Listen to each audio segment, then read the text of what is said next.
Is anybody online? Is anybody online? Acknowledge you're getting audio. And what you'll need to do is if you want more audio, like if you want to use it, I would do it from here. Okay.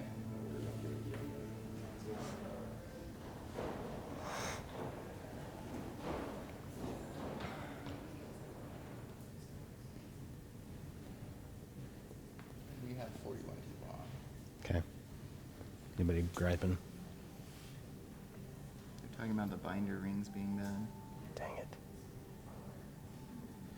Colorado. Calling the first headquarters meeting. Love chatting when there is I'll no call 'em. signal. So many positive people out there. Grateful for what they can do. I know, man. If anybody complains, you're going to be cut off. Oh, I sure hope we aren't passing through sound. Your passage is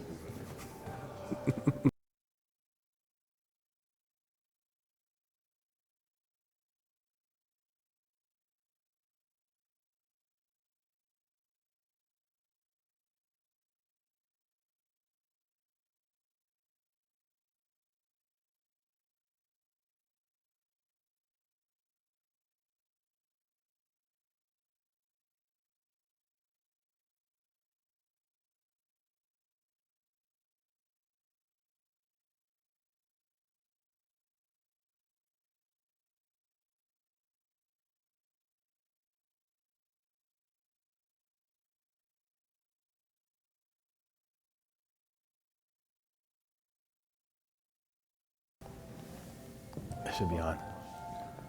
What's this called? Clear-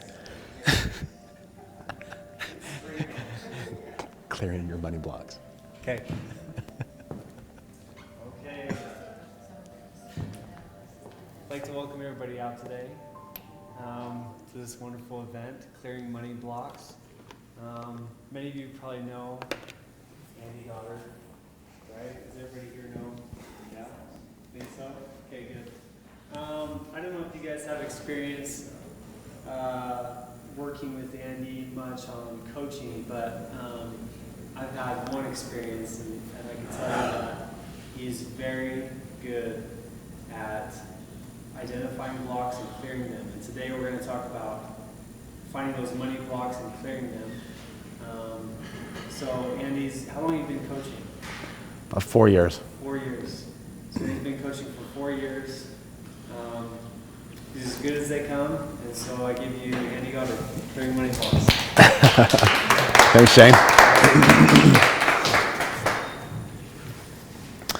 Well, welcome.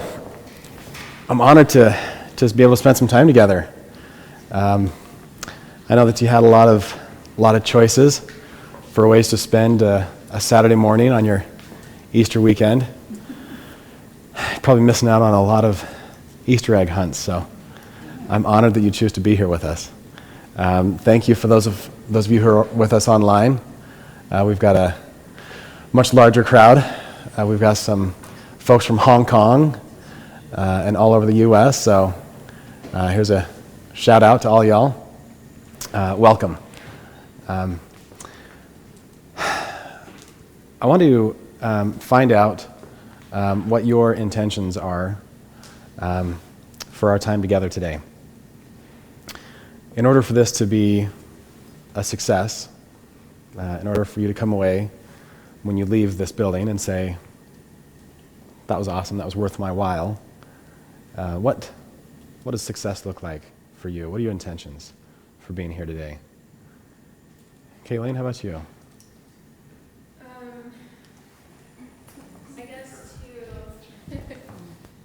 I guess one of the goals that I have is to get over my limitations that I've always had with money, thinking that, I can only make a certain amount of money, and also learning how to hold on to the money that I make. Awesome. I'm glad you're aware that there's two parts there, because it flows in two directions, right? It flows in, it flows out, and sometimes we focus on just the one, so thank you. What other intentions do we have here? Marjorie? Understanding the purpose of the money that I have to invest. Oh, I'm being okay with that okay, as I build my business. perfect. So, understanding the best ways to, right. It's okay Uh-huh, to go in debt a little bit. uh-huh. Perfect. Well, we've got great stories to tell you about that. We're going to have some fun with that one. That's why I'm here. Thank you. Any other intentions? Any specific outcomes that you're looking for? Go ahead, Randy. I'm not sure how to word this right, but I kind of have this limiting belief, I think, where I have this scarcity mindset, and then I worry about living in abundance because I kind of get it confused with living recklessly. You know what I mean? So kind of the difference between those two things and not getting them confused anymore. Awesome. So many of us are super aware of scarcity and what that looks like, but some of us have an equal dislike for abundance. And so we're repelling that. We're kind of pushing it away from us. And we have lots of different reasons, right? A whole myriad of beliefs could be lodged deep into our subconscious that are controlling our actions and defining our results. So thank you, Randy. Thanks for sharing that. Limiting beliefs come in all shapes and forms, don't they? And they are like a virus. They get down in there and they're teeny and you hardly even notice they're there until you start seeing results, right? Just like a virus, you start feeling the tingle in your throat and the runny nose, and you can't see the viruses, but you know they're there. So, any other intentions? Yes. I think the biggest thing for me has been, I feel like I'm attracting people to my team who love the oils, but are not committed to buying every month. You know, it's okay, I have my little stash, and that's good enough for them. And so my intention is to be able to attract people who are really serious about sharing it and are also okay with putting out the money.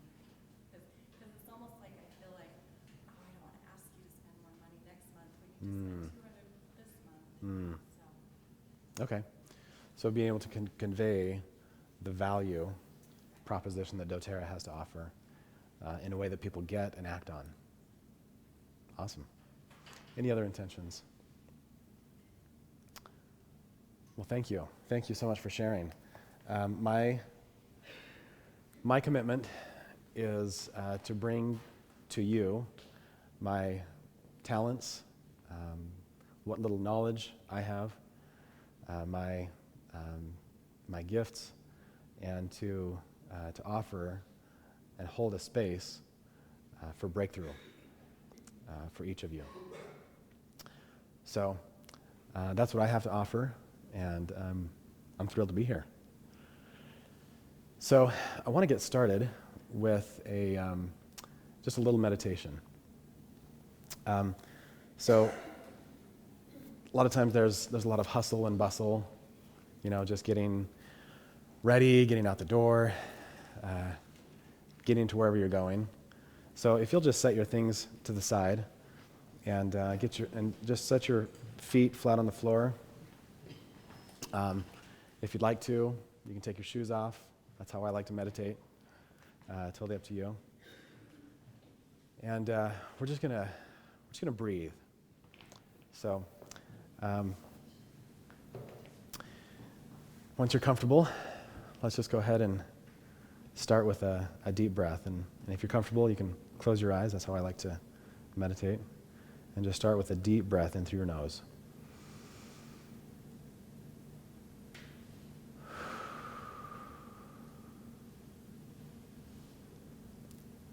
And another deep, enlivening breath.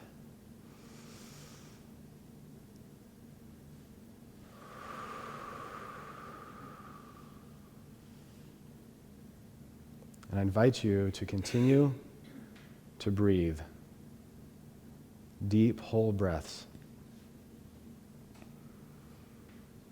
And as you do, I want you to notice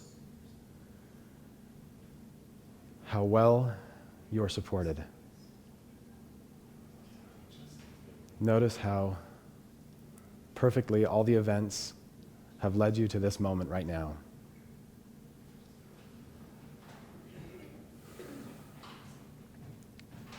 With each breath,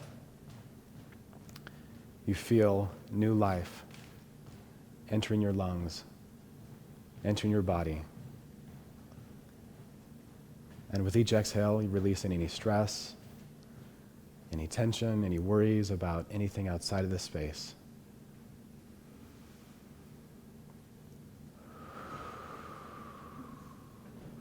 So again, another deep inhale through the nose. And release.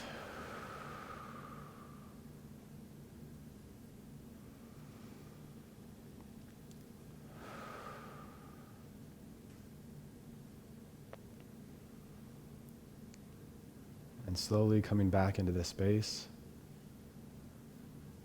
very much aware of your body and of your life that ebbs and flows through your veins, through your lungs.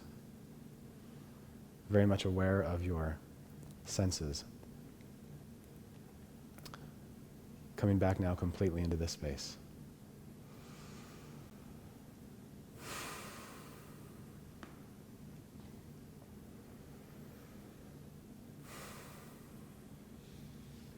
How are you feeling? Nobody asleep yet? Okay, perfect. I want to share some really quick thoughts on beliefs and how they work. Whether we know it or not, whether we like it or not, beliefs are what rule our lives. The reason you got out of bed when you did, got in your car when you did, and showed up here when you did, is because you believed that someone would be here with some useful information, right? Belief drives action, and action determines results. So let's just dissect really quickly. This is a really simple principle that I was taught by Seth Risenmay. And you could call it the belief triangle or the belief cycle. He calls it the faith triangle. Basically, we start with an idea. Somebody came to you with the idea of doTERRA. They planted in you a seed, right? And that's how these start. It starts as just a real simple concept. And from that, we take certain actions. So let's just continue with the example of doTERRA. Somebody introduced the idea of essential oils and the purity that doTERRA has to offer. And based on that belief, you took a certain action. And what was that? You signed up. You got some oils, right? So, at first, these are small steps. They can seem insignificant, right? Just like watering a tiny seed can seem like no big deal. From that action, you saw results. And what are some of the results that you saw from purchasing and using the oils? Kayleen. I was able to quit my antidepressant and my sleeping pill. Wow. So it transformed the way you took life on. Great. Any other examples of how it changed your reality? So the question Oh, thanks. So she said that she was able to get off some serious medications because of the oils. Any other experiences that anybody's had? Yes. For me, I had used the oils a little bit. I had never enrolled though. When I combined it with what doTERRA, the opportunity of doTERRA, it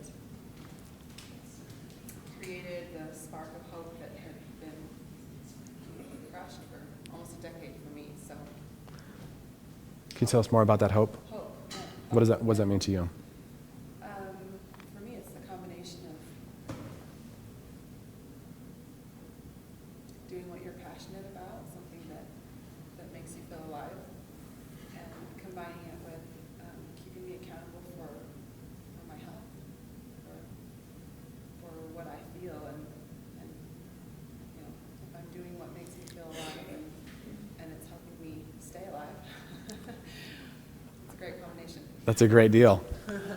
Thank you. Thanks for sharing. So, the results that we saw were both in the physical realm and, as she just shared, in a mental, almost spiritual realm, right? She talked about hope. So, the results did what to belief? Increased, right? So, we now have positive results, which reinforce the belief.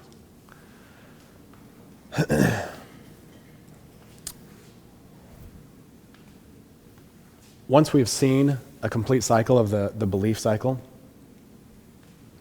we now have what begins to be more like a knowledge rather than a belief. So, with that knowledge, we now take bigger steps. So maybe we started with just the introduction pack, right? Lemon, lavender, peppermint. And now we're ready to step into lifelong vitality. We're ready to try the lifestyle. We're ready to take on every aspect of our wellness. And maybe we're even willing to look at the wellness pyramid and think about more than just oils, but a healthy lifestyle. So the action that we start to take, we start to become exact in the actions that we take. We start to become obedient to laws that we believe to be true. We take what started as a seed and we grow it into a sapling and eventually into a tree. As we become more exact in the action that we take, what kind of results do we get?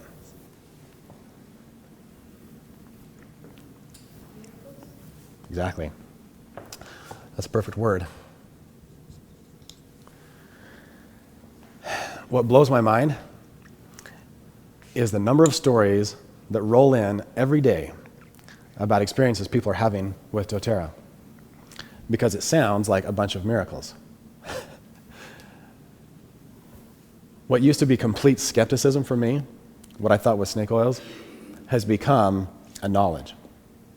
I know that they work. It's really that simple.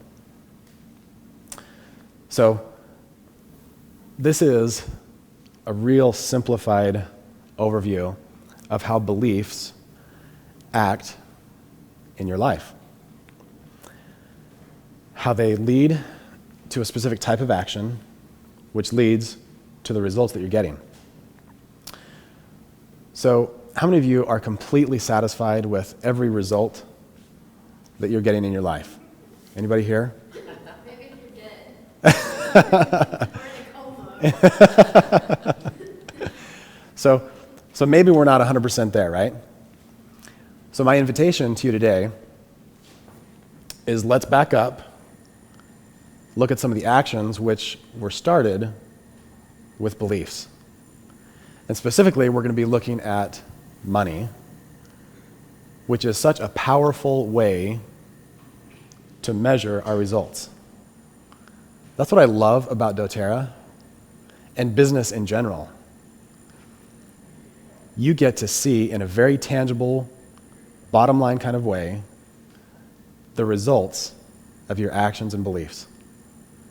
You get to measure every month. There's a number in your back office. And you get to see the results of your programming, of your scripts, of your beliefs. Is this making sense? Any questions? One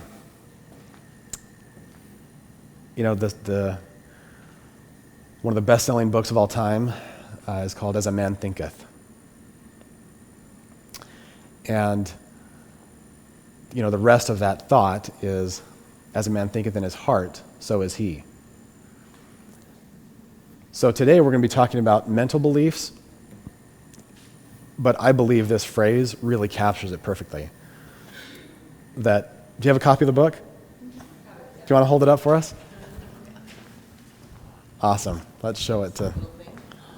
So, James Allen, for those of you who are streaming, transformational book. What is it? 50 pages or something? Like a little pamphlet. I know. Very, very digestible.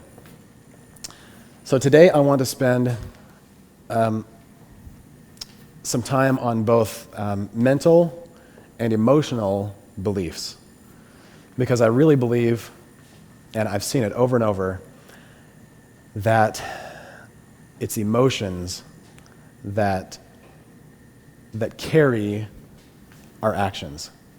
It's really the feeling that we have that determines what we do. Just like when you sign up in doTERRA, there may have been some logical reasons, there may have been some science presented to you, but at the end of the day, it was an emotional decision. And your brain used logic to justify the feeling. This feels right. I'm doing this because it feels good. And so we're going to get into some conscious and unconscious beliefs that you have about money. And we're going to have some fun with this. Who's game for having some fun with breaking through beliefs? Okay, good deal. Well, you're in the right place.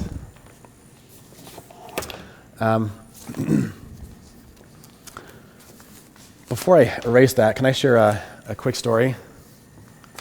One of my limiting beliefs that I had about money is that money's taboo.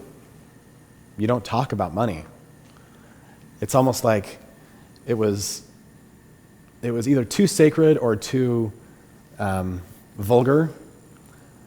I never knew which to talk about money, what it was, how it works. In the family I grew up in, we just didn't talk about it. I mean, maybe mom and dad did behind closed doors, but it was not a family conversation. So, fast forward, from my childhood to when I was maybe 30 or so. I'm at a yard sale, so that probably tells you something about some of my beliefs and things that I do to find value or to feel like I'm getting a deal. I'm at a yard sale. I'd never done any personal development up to that point.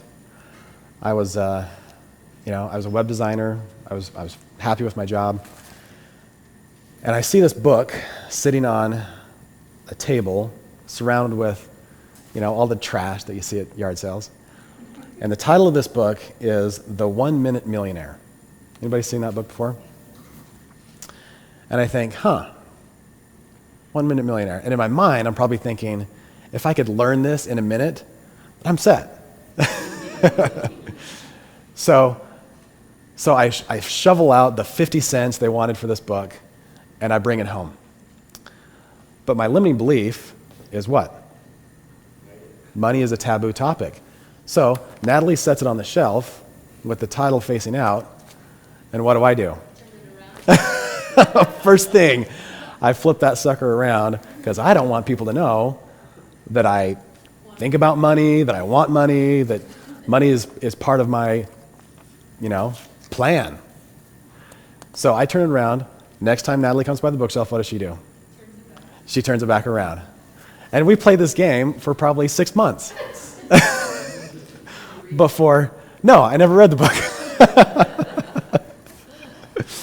But I was seeing some tangible actions that I was taking that had an underlying belief. And it took me 6 months to realize, hang on a sec, there's something here. Why am I ashamed of this conversation of money? Because I find myself, thinking about how can I produce more results? How can I serve at a higher level? How can I create massive value and get massive value in return all the time? So why is it that I feel so guilty about this conversation of money? So that's just a quick snapshot of one of the limiting beliefs, one of the many beliefs I had about money. So let's start. I don't know if she said this is an eraser or, oh, nice. Looks like one of those magic erasers. Have you guys tried those? Those things are magic. Like, they're not kidding. It's really magic. It is. See?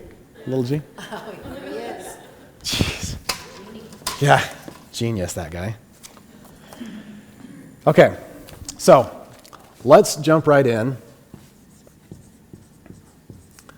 and define money. What is it? Means of exchange. Okay. Means of exchange. Let's make sure people can. Means of exchange. Means of exchange. Perfect. Kelly? The green stuff that's not worth that much anymore. The green stuff that's falling in value. Yeah. Any other definitions? It's a neutral commodity. It's a neutral It's a neutral commodity that we just use to exchange things that we want. Okay. So when you say commodity, what do you mean by that? Well, you could use beans, or you could use anything. It's just a tangible way to say, this is what I'm giving you for the thing that you're giving me. Okay, perfect. So this green stuff is simply a representation of value, right?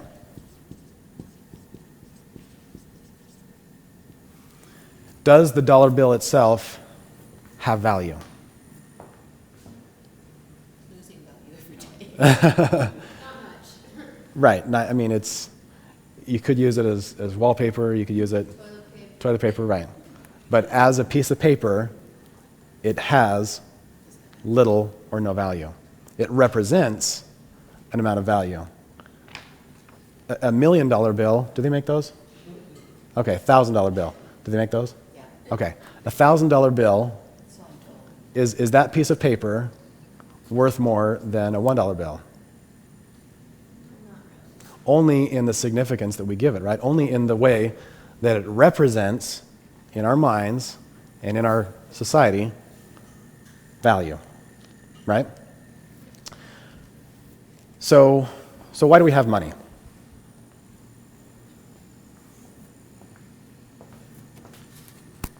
What purpose does money serve? In today's world, you have to have money in order to survive. Okay.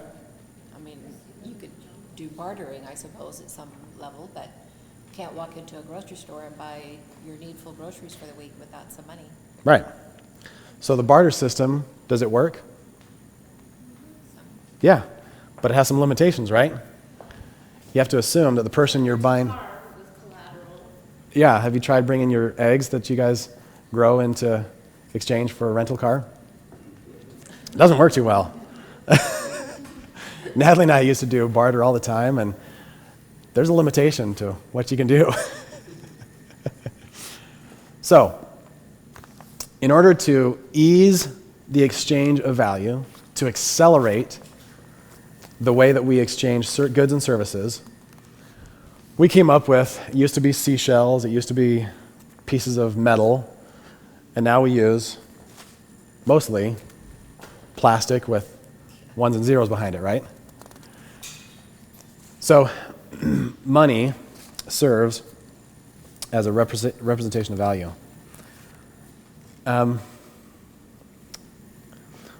What is it that determines how much money you have? Okay, awesome.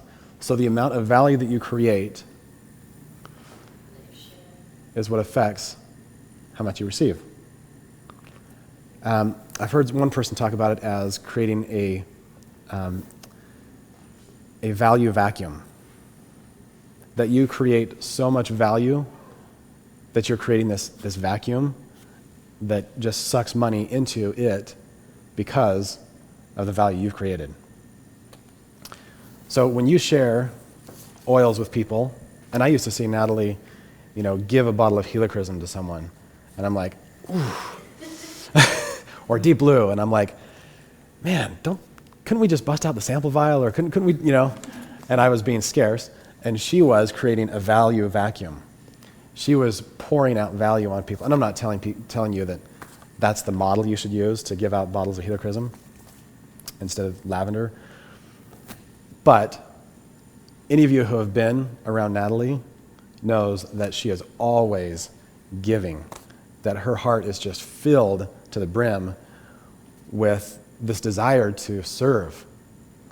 And that is why she's been so successful, is because she's created this value vortex, vacuum. Hang on a sec, Kelly. This happened to me on Monday. I've been trying to really get in touch with what my intention is for the day and what I'm creating with God. And right before I woke up, I had this feeling that I should give a bottle of frankincense to a lady that I do home health for. She has an MS-like disease, and I've been trying to get her on lifelong vitality and different things, but she's very intellectual, so she's not as open. But I felt like I should give her this frankincense bottle, and I felt really good about it, because I had a few more bottles in my drawer from Christmas time. And so I gave it to her, and I told her how to use it, and she actually opened the bottle and started dropping it in, and I helped her get more that night. And so then later I told my husband, oh yeah, I felt impressed to give her this bottle of frankincense to Karen today. And he's like, what? I was like, oh, okay. I think that's a touchy subject. To myself. Well, if Leroy ever needs to commiserate, just tell him to come talk to me. Because I've been there. That used to be my reaction on a almost daily basis. Yeah. So,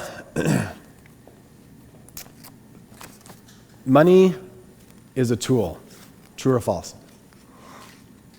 True. In what sense is money a tool? If you have it, you can do things. Sorry, I keep forgetting the Sorry. mic. If you have it, you can do things. If you don't have it, life is a lot more of a struggle. Have you guys ever tried doing a home repair project or a craft project without the right tools? My son just had the Pinewood Derby, and I'm just not the right dad for Pinewood Derbies. I'm sorry, but I've never had the desire to buy all the tools. I've never wanted the wood shop. And so, you guys know what a skill saw is?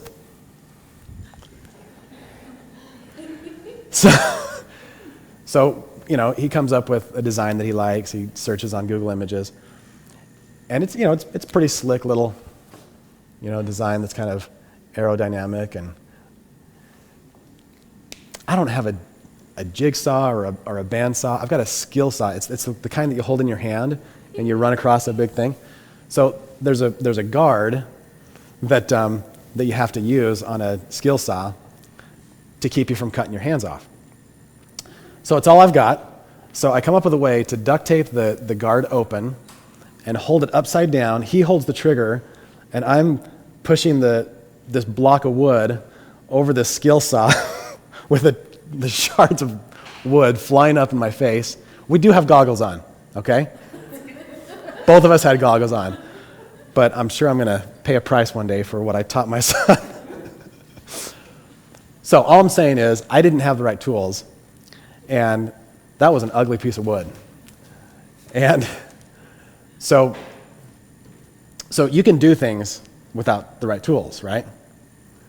What kind of results do you get when you don't have the right tools? You can lose limbs. You can lose your son's respect. Yeah, there's a lot of things that can happen, right? So money becomes this really powerful tool that we have to give and to receive value. So money is a tool.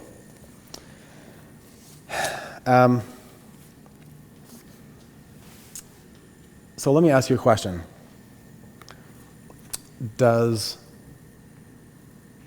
Do you control money, or does it control you? You say it controls you? See some nodding. Do we need a microphone to? Okay. I'll repeat. Okay, so tell me more what you're thinking when you say it controls you. Well, my thought is that when we have an abundance of money, I pay my bills gratefully. I'm able to go and buy food, and I feel so good about it. It changes my mood when I have plenty.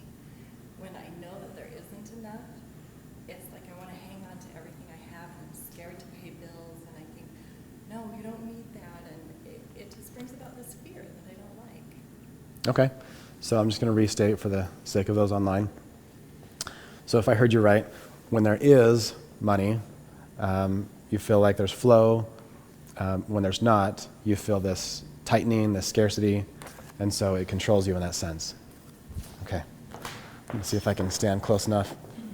Go ahead. When you don't have money, that's all you think about. Like, you're worried about where the next meal is coming from, where are we getting our mortgage from. I hope our car doesn't break down because we can't fix it, etc. So the lack of money, if I can restate, the lack of money becomes this incredibly dominating part of your life experience.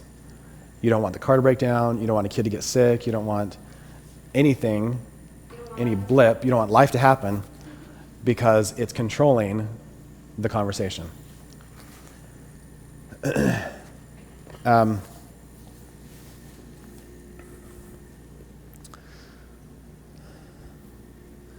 So let me pass out a worksheet first. And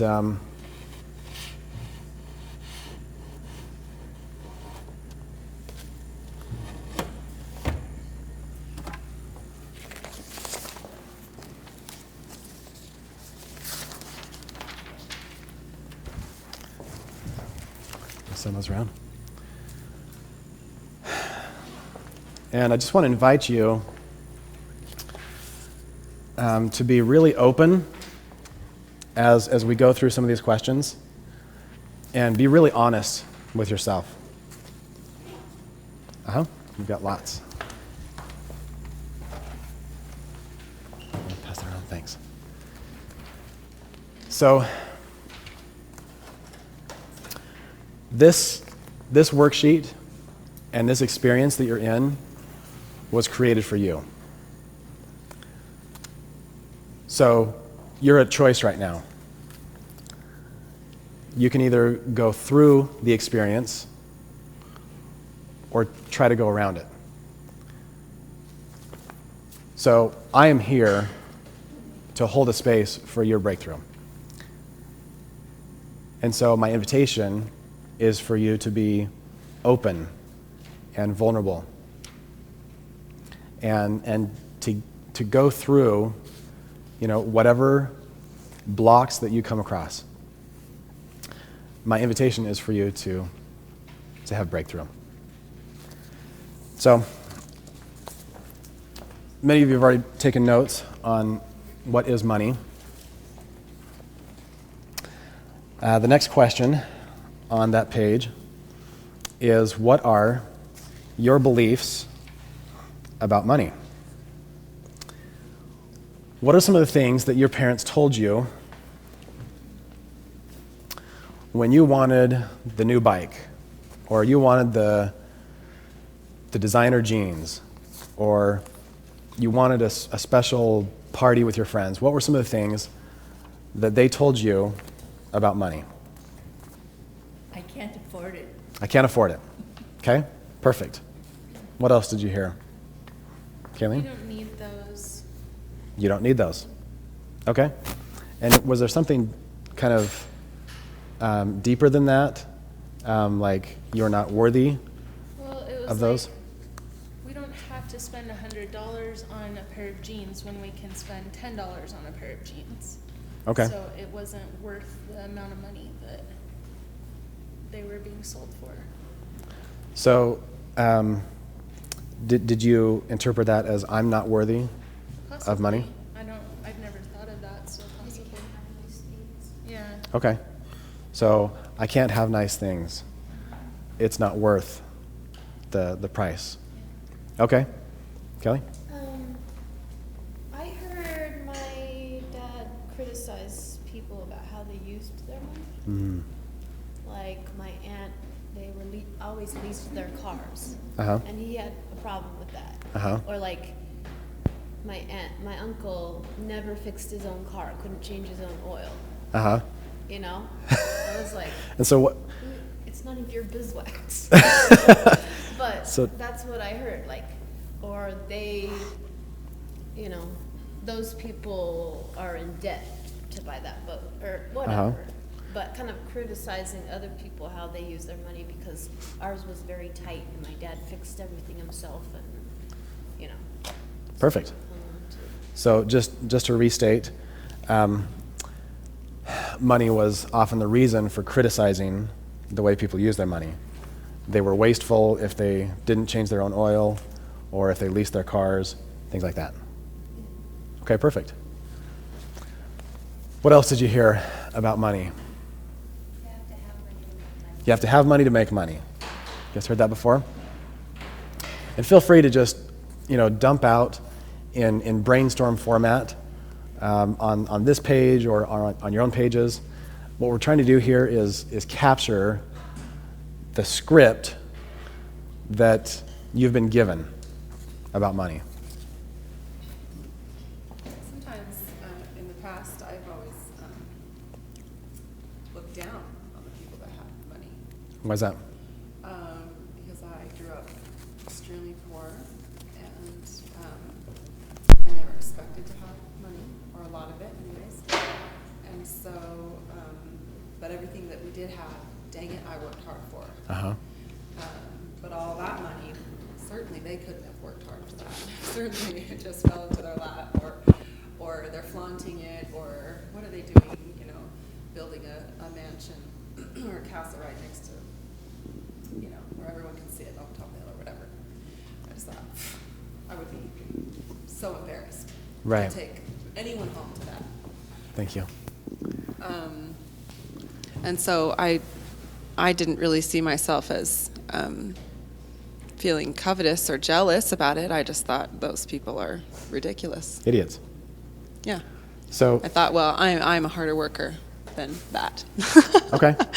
So let me just do a little So restate. I want to change that. I don't want to judge. But I don't want to be someone who says when you have money, then all you can do is make poor decisions. If you have a lot of money, Okay. you can do. So just to restate the first part of what you said, people who have lots of money got lucky. You are a hard worker, but people with tons of money got lucky. Got lucky. and they use their resources to show off, to put others down, to be a castle on the hill. Is that Yeah. capture pretty well? Yeah, it just and you run in circles of sort of the same, I don't know, the same circles of however much money that you have. And so it's easy to talk about those with you run with, or in your own circles, about all of those people who make money and how does that happen, and that's ridiculous, and it's easy to look down on them. Okay. So, can I point out some other beliefs that I'm hearing you say? Yeah, because I can feel a shift in me changing, and now my friends and family are saying all the same things that I mean, not that we sit around and talk about money, but when that does come up, we're all saying the same things, and now I'm going, but wait, you can do some really amazing things, but wait, that fuels creation and desire and all the things we were talking about. Things that I want to be a part of. Right. So I feel that shift happening, but yes, go ahead. So one of the things that you said was that people hang out with people of the same income. Mm-hmm. That the rich hang with the rich, the poor with the poor, middle class with middle class. That was one thing that you said. And in Utah, it's actually even more so that way, because geographically, all the homes are built kind of at the same time in the same areas. They're all about the same size, so it's really it's kind of exacerbated in our culture and geography. Okay, perfect. Yeah. So I invite you to write these things down, and capture, and summarize best you can what these beliefs are that you have about wealth. That was one that I was raised with. People who have money got lucky. That life is pretty much a spin the bottle, it's a Russian roulette. Some have it, some don't. And then also about the classes, that you hang out with those of the same income level.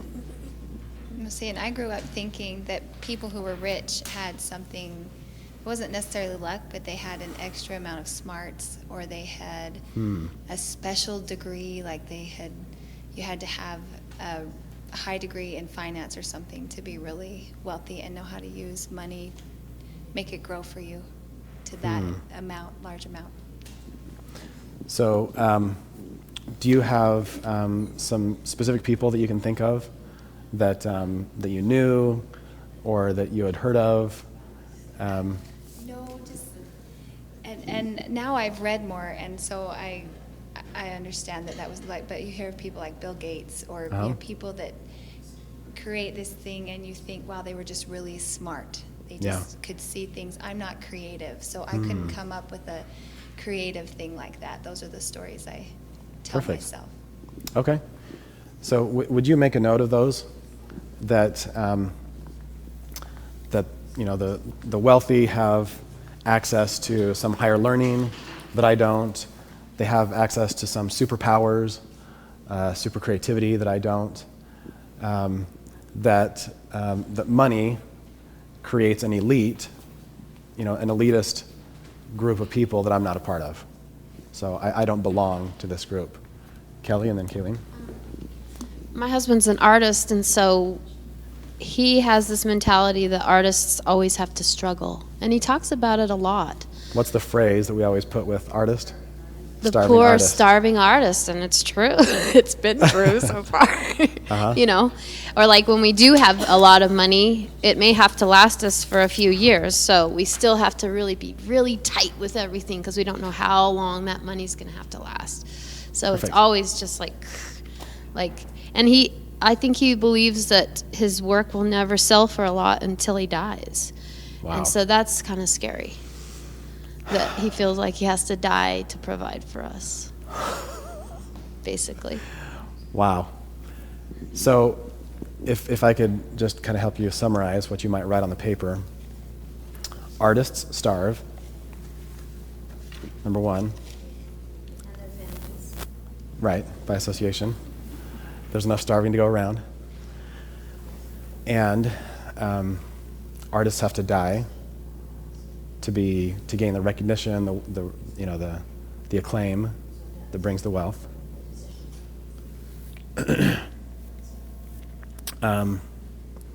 So let's just take the first one. Artists starve. Is it true?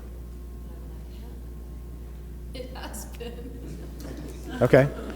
So can you absolutely But I know? can see that there are possibilities of it not happening. I mean, I know other artists that have been successful. Okay. I know other artists that have been successful and have had maybe periods of starvation, but Uh-huh. are doing really well. So I know it's possible not to starve. Good. So you're open to new alternate I am. beliefs. Yeah, Great. definitely. And whose life are you in control of? My own. Yeah, that's really all I can control. Good. I'm an artist. I studied painting, drawing, all through high school and college, and I'm not starving. So take a close look at that belief. Artists starve. Okay, let's hit Kayleen and then come back. Did you have something? As I've been thinking about it, I've realized that I'm jealous of people who have money. Okay, why? And I keep going back to junior high, where all the pretty girls, the popular girls, were the ones that had money and that could buy all of the things and get their hair done the right way and that kind of thing. So yeah, I don't know if it came from that period of time in my life or from earlier. But yeah, I feel like I've always just been jealous of people with money, and like you were saying, that because I don't have that, I'm not as good as they are, and I'm not good enough. Okay. Because I don't have that. And then I also remembered that my parents, like, it's not polite to talk about how much money people make. So you don't ask them how much they make, and you don't talk about people that make a lot of money. So Yeah. Perfect. Yeah. So some of the things you might write are that money represents a person's worth. That's a belief. Yes? I was just going to say, I think it's unfortunate, but it makes us judgmental when we see people with a lot of money and see how they spend it, if they're doing good with it or they're being foolish with it. And, it's not my place to be judgmental, but it has created that. Yeah. And I don't want to be like that, but. So money invites a space of judgment. Yeah. Because money represents a person's worth, right? We wouldn't judge unless it mattered, right? So money represents a person's worth. Perfect. I want to invite a special friend to come up and share some of her experience with you. We've known the Huddlestons for just over 4 years, and they are some of the most inspiring people that I know. And the reason that I've invited Andrea to share her story with you today is to show you that beliefs are not permanent, that beliefs can change, and with that, your results. So, since her time is short, I'm just going to turn the time over to you, Andrea, and let you share your story. Welcome. Thank you. Appreciate you. Yeah. Well, I'm so excited that he asked me to speak about this because I had a lot of money blocks, and I'm still breaking through them, and I want everyone to break through them because they're just blocks, they're just beliefs, like he's talking about. I haven't heard everything you're talking about, so hopefully I won't be redundant, and I'll create value with just the things you need to hear. As I was thinking about what I was going to talk about, I had to kind of boil it down first to the underlying thing that I think is so vital for breaking through money beliefs. And I have this quote that I love that has been just this pivotal quote in my life that I think has been just really a huge help for me in this, and it kind of laid a foundation that I could build on. And the quote is by a woman named Melanie Beattie, and it is about gratitude. And she says that gratitude unlocks the fullness of life. It turns what we have into enough and more. It turns denial into acceptance, chaos into order, confusion into clarity. It turns a meal into a feast, a house into a home, a stranger into a friend. It creates it helps us make sense of our past, brings peace for today, and creates a vision for tomorrow. So I love that so much because unless we can be in gratitude for what is right now, we will not move. We won't change. Like, we won't break through our money blocks. I mean, that's just my belief, but I really believe that. And I promise you, when you break out of your money blocks, there will be other challenges that you'll get to face to keep growing, because this is like a continual process. And some of those new challenges that I'm facing are even more scary for me than my money blocks were. So learning to have gratitude, like while I'm dealing with the challenges, is really important, because you might find out that some of your days that you were in money challenges were actually easier than your days when you have your money and you get new challenges. Right now, it was funny, my husband and I were driving. My daughter has a heart condition, and we found out yesterday that she's probably going to have surgery. And I was thinking, I was kind of joking. I said, well, you get some money and get some opportunity to spend it, because we don't have really great health insurance. So, I mean, it's kind of, anyway, obviously I'm not worried about the money. I'm worried about my daughter. But you're always going to have opportunity to grow, whether you have money or not. And if we see people with money, it's easy to judge them and think they don't have any problems. But I promise, this life is crafted in a way that we're always going to be able to grow. So money challenges aren't the worst, although when you're in them, it feels like it. I was raised in a really interesting and wonderful situation in that my parents got divorced when I was about 10. My father made a lot of money, and he always has. And my mother, when she was getting divorced from my father, she didn't want to get divorced. She was in this process. She told me later, years later, that she said, I was standing in my kitchen in the house in Woodinville. That was like where they finally split up. And she said, if I could just have a husband that would really love me, and we could have a happy life, and we're LDS, and her goal, what she wanted, was to go to a temple. And so she said, and if I could have a husband that would take me to the temple, I would give up all of this, meaning all the money, right? And so at that moment, she made up in her mind that if she would give it all up, she could get what she wanted. Well, she got what she wanted. My mother is married to a man that she loves very dearly. They got their goal of going to the temple, which I don't know if that's everyone's goal. I'm just saying that was important to her. And but she is totally broke. She's always dealing with money issues. So she created a belief that she had to give up this to get this, right? And she passed that to me. So I lived in her house, and we shared underwear. We shared all of our clothes with my siblings. Like, we didn't have our own things. And so I lived most of the time with my mother in this environment where we didn't have money. Then I would get on a plane once a summer and go to my dad's, put all my cruddy clothes in a bag, put on all my nice clothes, live for a summer, this life, flying to Paris first class, going to fancy restaurants, going just like everywhere you could imagine that was wonderful and fun. And then we'd put our clothes back in the closet, get our cruddy clothes back on, because my dad didn't want us to share our clothes with my stepsisters and brothers. And then I would go back home. So I got this belief that is not really for me. It's like I can kind of taste it. I can enjoy this life over here. But my life, where I belong, is over here. And in some ways, that's where you're going to get the real value, right? Like, the people that have all the money are kind of living these shallow lives. I kind of made up all these things that kind of went along with my mother's beliefs of to be good, to have the things that really matter in life. I'm not going to have this, right? And so I grew up with this totally awesome environment where I got to live both worlds. And over time, I realized that is not true.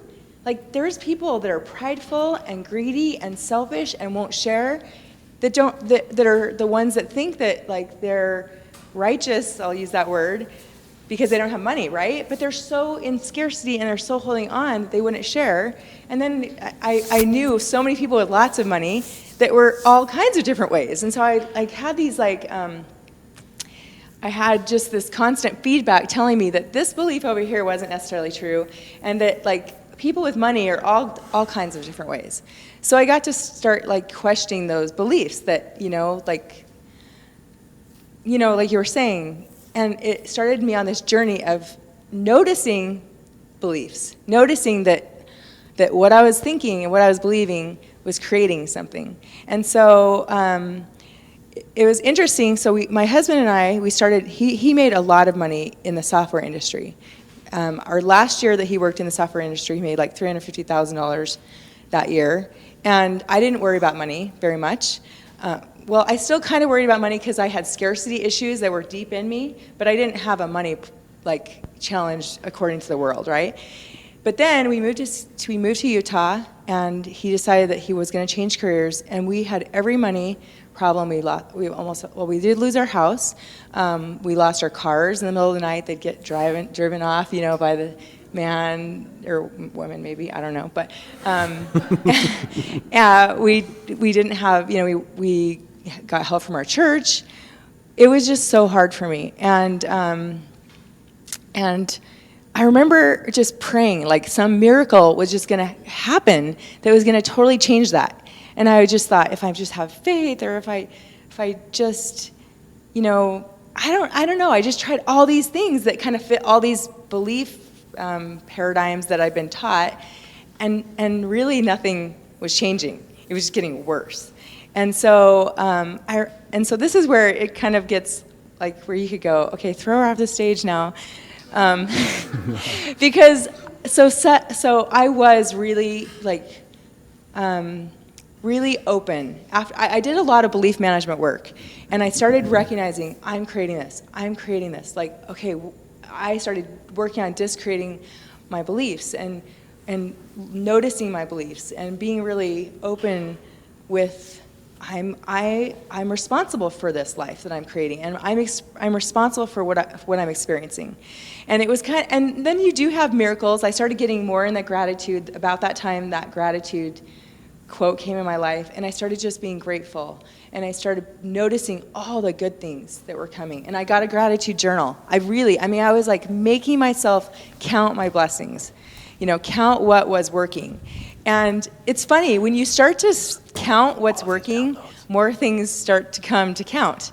And I started having like these miracles come. And one miracle that happened in my life happened, in October of 2000, in September of 2009, the 29th, we had these men show up on our front porch, and they were there with a warrant. They were going to take pictures of everything in my house to do a property auction. That's really exciting. It was going to happen on Black Friday, totally appropriate, right? And I was like so sad. This is my daughter's birthday. I didn't have money to buy stuff for her birthday or a birthday cake. I didn't have like eggs or something. And I remember just being so upset. And then these men show up to take pictures of everything. And I was just like, I felt like I just had hit rock bottom, right? My husband had almost died a year before from cancer. I felt like this huge victim. And so I run upstairs to throw what little jewelry I had in my underwear drawer, because I said, for sure they're not going to take pictures of my underwear, right? So I did that. I threw it all in there. And then a few days later, I got this email from my dad's best friend, who is a billionaire, and very, very eccentric man, very funny and wonderful. We call him Uncle Phil. And he sent us this email and said, as you know, I cannot be denied. Your father has denied me the opportunity of paying for some things for him. So I'm sending you and your sister's gift cards for Nordstrom. And I was like, I don't need to go to Nordstrom. So I found somebody that wanted to have the Nordstrom card, and I got the $250 cash. I paid my sister back $100, and I had this $150. So I put it in my underwear drawer again. And I'm like, I don't know what that's for. It's not going for a bill because, it's here for something special. So a couple more days later, I was getting ready, and I reached and I felt one of the necklaces that was in my underwear drawer. And I pulled it out and I read it, and it said, just when the caterpillar thought her world was coming to an end, she turned into a butterfly. And I knew that it said that, but I read it, and my horse Butterfly, who I'd had for about 6 years, I'd trained her, and I had had to lease her out many times to try to keep her. She passed away at the beginning of September that month. And my heart like really almost broke because I kept getting the feeling I would get her back someday when everything started working. And then suddenly she died. And so this necklace was really significant that it said, what it said about the butterfly. And then this is where you might think I'm crazy, but I really felt my horse's energy, spirit, whatever you want to call it, standing in my closet as I was looking at this necklace. And I felt her say to me, Andrea, butterflies have legs and they can walk, but they have wings and they can fly. You just have to decide. And I remember just sitting on the floor of my closet and crying and saying, okay, I'm done. I'm done with this life of scarcity. I'm done with this life of poverty. I don't know what I need to do to change, but I decide. I'm claiming the abundance that is for me. I just could feel all that, in that moment. And so that $150 or that gift card showed up. I actually got it. And then I paid my sister-in-law back. I already told that part. So I had this $150. Well, that weekend, I felt impressed to ask the Garretts about doTERRA. And I had told them months before if they'd asked me about the business, I wouldn't be their friend. But finally, it worked enough inside me that I asked them about the business. And then I said, well, how much does it cost? And Jen said, well, it's $150. And I was like, I have $150. And so I was able to sign up with that money. And then she told me, and then she said, well, you need to get on this loyalty rewards program, right? And I said, there's no way. Like, it's a miracle I have this $150. And she said, I promise you, if you just get out and you just share and you just start serving and you just start looking out at other people and what you can give, you will have the money to pay your LRP, your auto ship. And it was true. I had that gratitude piece as my foundation. I was looking for all the things that were working. I was noticing, wow, this major miracle that had just happened, where I had this $150 to get this Dr. Mom kit, that's what they called it at the time. And I stayed in that gratitude place, and I just started serving with this gift that I'd been given, right? And I just started going out and sharing. And it's a process. We're Blue Diamond, and we make a lot of money. But we still have our blocks, and Andy still helps me with my blocks, and it's just this constant journey. But it is so, if you just can stay in gratitude and stay in serving, because I heard when I walked in, money follows value. A good friend of mine, Les McGuire, taught me that. Money follows value. As you're creating value, money flows. Now, there's a lot of people with beliefs that it's not okay to accept money for the value they get. And those people don't get the money back. They miss out on that flow piece, right? They put a stop to the flow. But if I promise you that if you can just stay in the gratitude and stay in the serving and realize that it's a flow, it's a circle, that you're meant for gratitude. We're meant for abundance. Right now I'm working with a guy, how am I on time?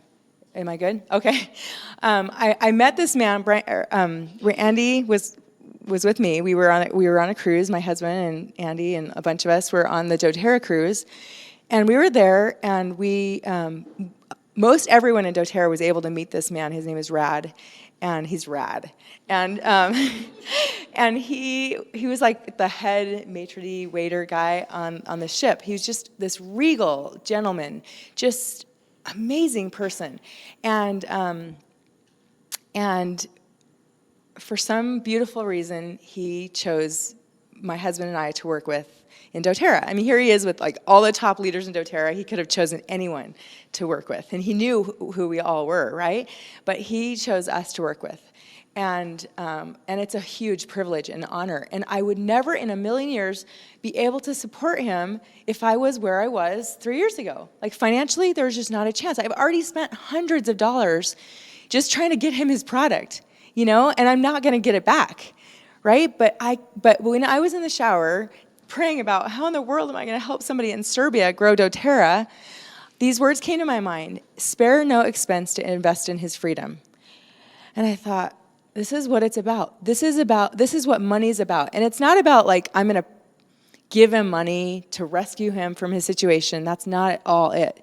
But I can use my resources now to bless more lives and help more people get out of their money challenges. And so, it's interesting.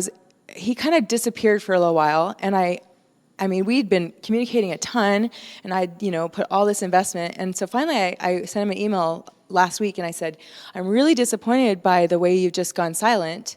And I was clear. I didn't put it on him. I just kind of said what was there for me.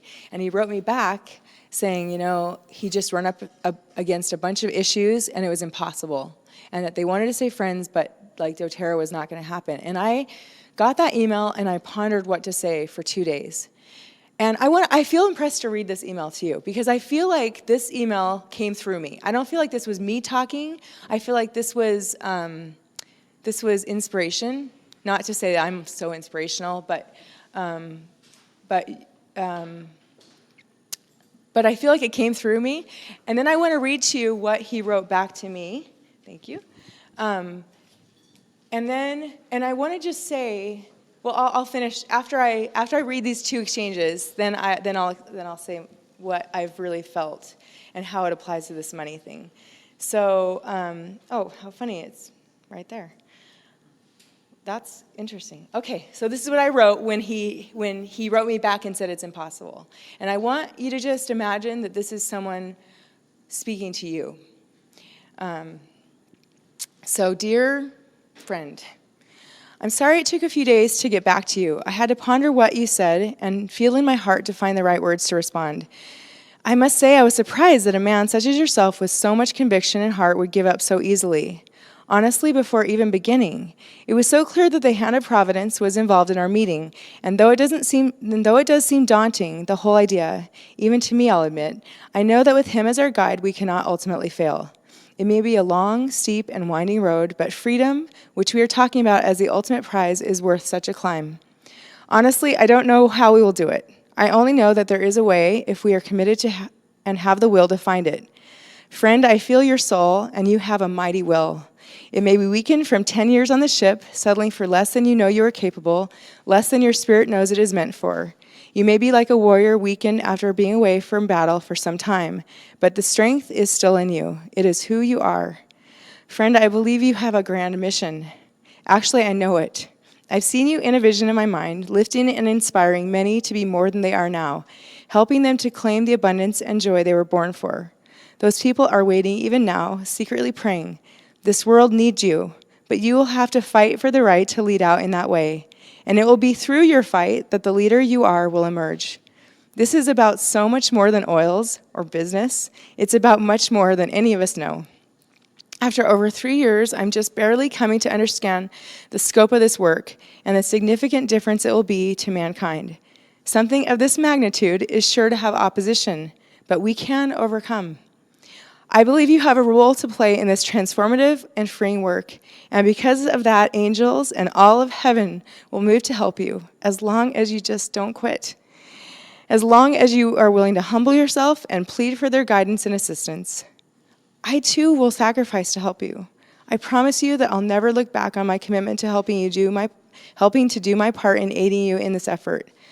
Yet while yet on the ship, I prayed to Noah about how I could ever be able to help you, as the idea of building in Serbia frightened even me, and I'm an adventurous soul. And while I prayed, I heard these words: spare no expense to invest in his freedom.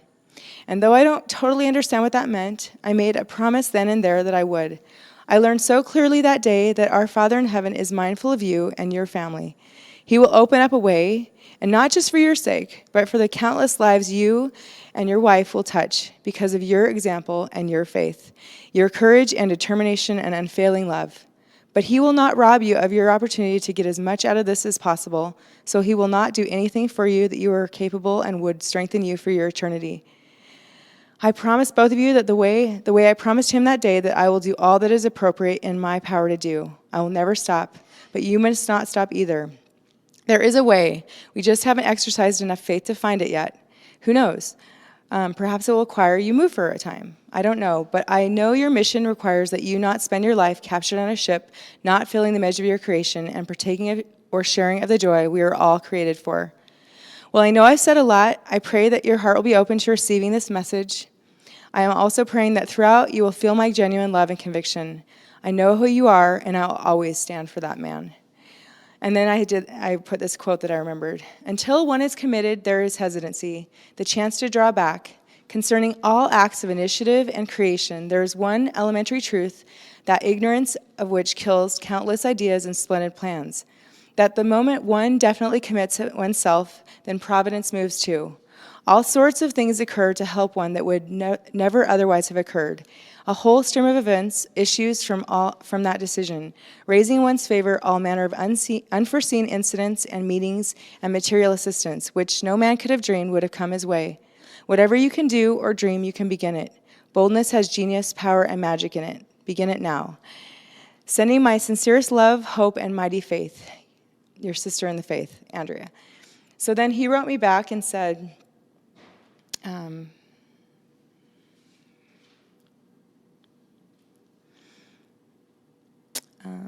okay. Hi, Andrea and Brian. I'm glad I made a huge progress collecting information about doTERRA in Serbia. It took at least a week before I got the right information throughout different institutions and forwarding agencies. I'm going to pass by. He says a lot of stuff.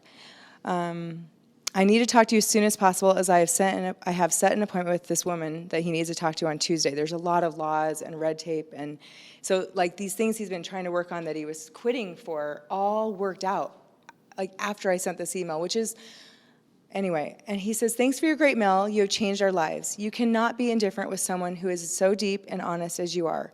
I know you're praying for me and my family. I didn't give up on planning my future. I don't give up on planning my future and deep, long friendship with you guys. And then a little bit more, but my point isn't to like point out me. My point is to point out that each one of us has a mission. You each have a mission. And there are going to be people that are going to come into your lives that are going to write that hard letter that say, stand up, decide, put away your fears, put away everything you've seen in the past, all the evidence you've accumulated over all these years, and decide that there is a different future for you. There's going to be a friend that's going to do that. And then as you grow into this place of abundance, and you start claiming it, and you start owning it, and you start recognizing that it's not just for you to like take trips and do fun things, but it's a blessing to serve. And you prove that by your willingness to serve now when you don't have the money, you will start to have more than you know what to do with, because it's a stewardship. It's just a tool of production. It's just something that shows that you created value and you're going to keep creating value. That's all money is. And so I'm scared to death about this idea of growing in Serbia. Like last night, I just was like, oh my gosh, like when I was reading it again, I was just like, I don't want to grow in Serbia, you know, but like that just sounds like not fun, right? But it's gonna be really fun. And like the things that are challenging are huge. They grow us. Like we don't get muscles unless we exercise. So I don't know, I feel like I'm going in circles now, but I believe in you. I believe in each one of you. And there's a reason you're here, and there's a reason this man is so committed. Like, he doesn't need to be here, right? He's got all of his leaders out working. You know, he's making plenty of money, but he doesn't want anybody to not have the joy that he has, and it's not because of his money. The joy comes in filling the measure of our creation, and then in helping other people fill the measure of their creation, period. It's not about money, status, power, anything. Our joy comes as we give our gifts. And ironically enough, the way the world's set up, you give your gifts, you get in that flow of exchange, and you'll have money. And so I just believe in you. And belief and gratitude and then trusting in a higher power to guide you, like with those three things, you will break through. just keep moving ahead. So I appreciate you, and I appreciate who you are, and I appreciate your desire. And I just know, like, probably in a year from now, we're going to be running into each other, and you're going to have something to share with me. And I'm so super excited to hear it. So find me, like, in a year, and tell me how you broke through, and what miracles you created for someone else in the process. Thanks so much. Yeah. So the necklace said, just when the caterpillar thought her world was coming to an end, she turned into a butterfly. Appreciate you. Thank you so much. Yeah, thanks. Let's give another round of applause to Andrea. I feel like this is a soul sister who is in the same battle for freedom. Freedom is why I'm here. And it's for mine and for yours. And so I honor you for your journey. If you guys could have seen her 3 years ago, she was a wreck. And I mean that in the best way. Like, she has so much light. And I could see how much was in her and how deep that passion ran. And to see where she and Brian are now is nothing short of miracles. So I honor you and thank you. Thank you. Thanks for being here. Appreciate you guys. Have a great day. Hey, Andrea, can I just say thank you very much for being so open and honest, I mean, where you were. Because that takes a big person to stand there in front of strangers and, you know, say, okay, this wasn't a real cherry part of my life. Yeah. So you were sweet to do that. Thank you for sharing. Thank you. You're welcome. Bye. Thanks, Andrea. Wow. Well, I think she taught everything we need to learn. As I was thinking about my outline, she illustrated perfectly almost every point. So I'm grateful for this business that creates a space for us to be there for each other and to show up in each other's lives in such a deep and profound way. She is changing lives, and she is a stand for freedom. Her life, her mission, her work, it's changing people's lives. She went out and did Diamond Club the first year, the doTERRA Diamond Club, and she won first place. She and her husband worked in tandem, each of them traveling to different locations simultaneously, and they crushed it. And they wore themselves down to the bone because of their belief, doTERRA, and their belief in freedom, and the freedom we can create. So, super grateful that you got to have a front row seat on her life. A small snapshot that you got there. She can enroll anyone, anywhere. She comes away from Disneyland with an IPC form signed. Wow. Like, she's the best in all I've ever seen. So, super honored that she chose it, and that she's part of this journey. Yeah. Yeah. And you'll be that person that changed their life. So, great note to self. So we've had a chance now to look at what some of our beliefs are about money. Have any of you picked up on some more, just as Andrea shared her story, or have you got some more ideas on what your money script is? What were you told? Yes? I think an important thing to also mention, for me, is something that I've been recently really sensitive about is that it's not just men that make money. Women,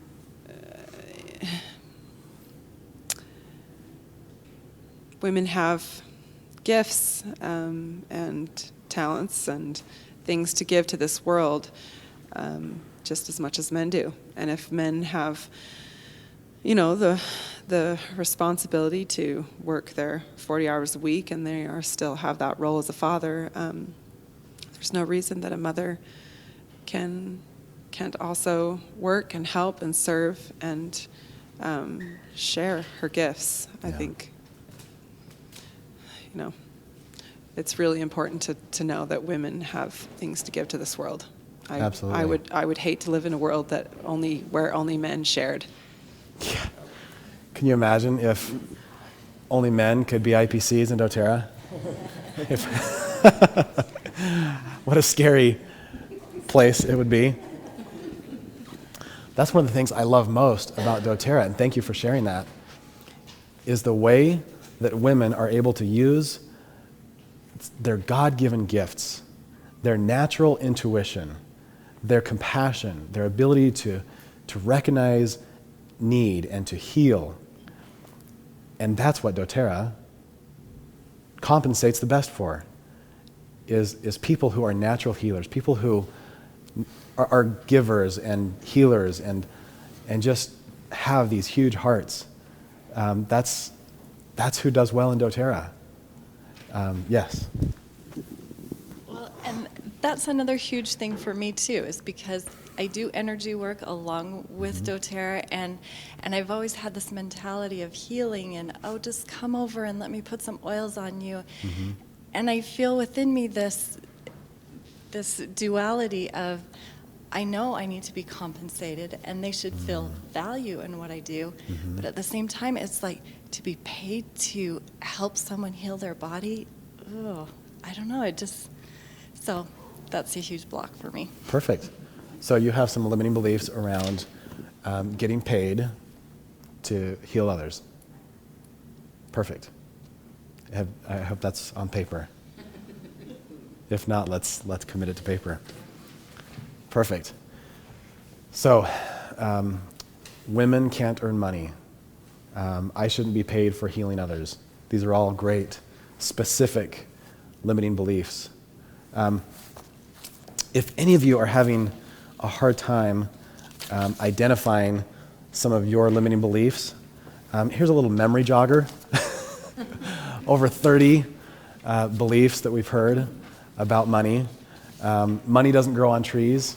Anybody heard that one before? Money is the root of all evil. Who's heard that one before? Okay, that is a classic. What are some others on there that stand out to you that you've heard before or that might be part of your script? It's harder for a rich man to get into heaven than camel to pass through the eye of a needle. Perfect. Perfect. But oils do. I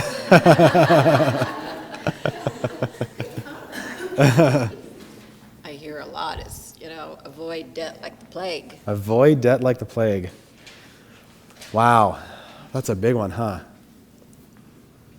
Do you want to know why banks are the most powerful financial institutions on earth?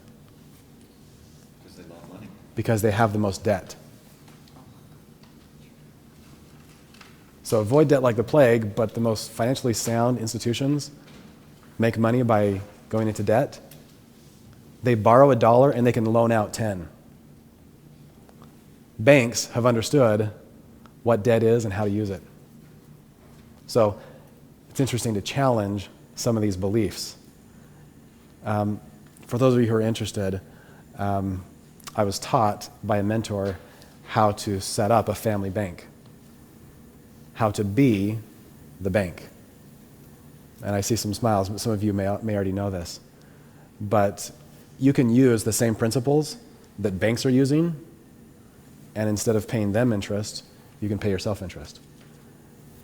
And you can create that same kind of financial stability that banks enjoy by setting up a family bank. It's really simple, and anyone can do it. So reach out to me afterwards, and I can talk to you about that. So avoid debt like the plague. Uh-huh. When I was young, I was told by a math teacher that I didn't need to understand math to graduate from high school. And so numbers, which equates in some ways to money, have never been, well, they're important, but it's been something that I've just told myself I can't understand, so I don't do it. But something that one of my boys told me recently was that I spend all the money and Dad makes all the money. And actually, you hear that a lot, that men make the money and women spend it. Uh-huh. And so I'm trying to think, okay, how does that fit into all of this? Because Perfect. I think what this woman was saying back here is the idea that I've never felt like I had to make money. So the Uh-huh. idea of trying to make money, I knew I had a father who did not want my mother working. Uh-huh. And she wanted to work, but I didn't get the impression she wanted to work to make money. She wanted to work just because she wanted an outlet from Right. him and from home. So Uh-huh. she wanted some place to go to feel important. So the way money fits in is kind of messed up in my head. I do remember as a child dreaming all the time that I was finding money. And so I'm trying to figure out, how does this fit? Because it Perfect. is a little bit difficult for me Good. to feel like I need to be making money. Huh. But I do enjoy what these oils do. I'm grateful for what they're doing for my health, and I Uh-huh. want other people to know that, but I'm trying to figure out how to put the money part into it. Perfect. Awesome. So what I heard there was math is complicated, and so by association, managing money is complicated or difficult, right? Does that relate to anybody? I'm a bad money manager. That's one of them that's on the page.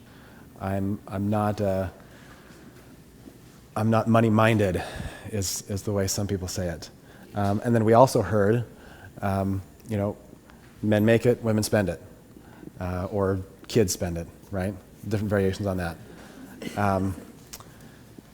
There are lots of jokes about how kids are financial liabilities instead of assets, that they just, they incur more cost than they do value.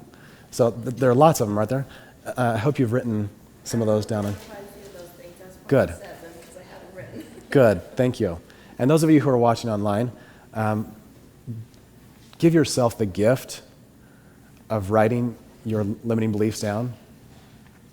Don't just think, okay, I've thought about them now, that's good enough. Let's get them out and let's take a look at them. So please give yourself that gift and write it down. This is for you. Kelly, did you have your hand up? One I really got from my mom was, you can't be a good mom and a working mom. Ooh, how many of you heard that before? Mothers should not be out of the home working. So mothers shouldn't be earners. At least not outside of the home. Mothers shouldn't leave the home. Yeah, that's a big one. Do you have another one, or? No, just that was a huge block for me. Yeah. To get started with doTERRA, I felt like I was going to have to be a bad mom. Yeah. To be able to do it. And it wasn't that I thought I had friends that did doTERRA. I didn't think they were bad moms. Uh-huh. But for some reason, I just thought I'm a bad mom Right. if I do that. I can't do that. Isn't that funny? How sometimes, maybe not sometimes, maybe always, we are our own harshest judge. That the standard that we judge others by is gracious and open and forgiving. But when it comes to us, we're so harsh. So what I hear you saying is, I either have to be a good mom or a good doTERRA builder. That it's either or. Isn't that funny?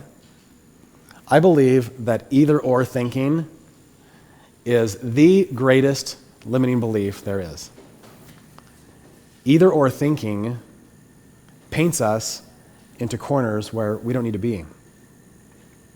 Stephen Covey dedicated the last 15 years of his life to this notion of third alternatives. He was applying it specifically to parents, to teachers, to managers. How can we use third alternative thinking to create new possibilities? Who says it's either or? It's been given to us, and we accept it as this really simple, logical, oh, yep, it's either this or it's that. So I invite you to find these viruses in your life, to identify the either-or thinking that's controlling your actions, your outcomes, because it's everywhere. And it's a virus. Instead, we can find third alternatives. What if Dad comes home from work, which is what I did, and does the dishes, does the laundry, and I can be Mr. Mom for a while as Natalie puts more time and energy into building the business, and it's not either or.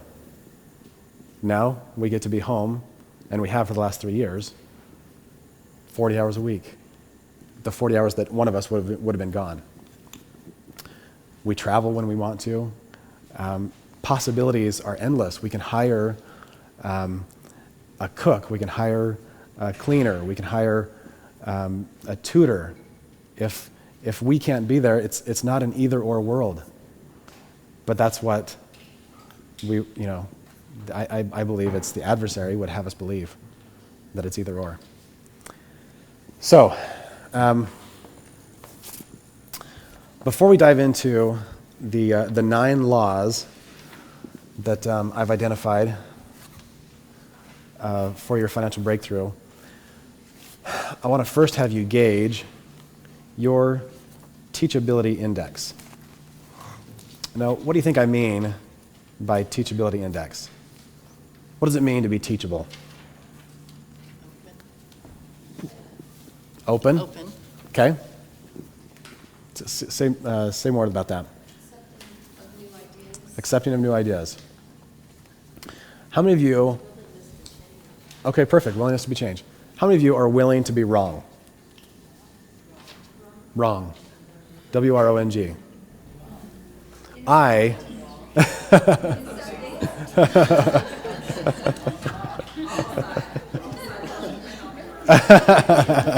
She says... Uh-huh.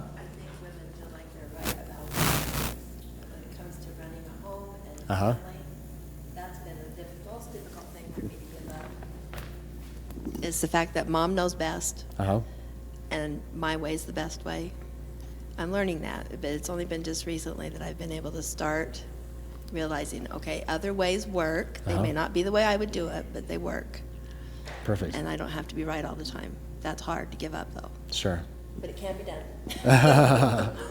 Yes. I think you hit humility and different things. Like right now, I feel very open to you teaching me how to get past my blocks, but I may not be open to other things. I don't know, my husband telling me how to shop for and save money on groceries or something. I'm not open to that right now. Perfect.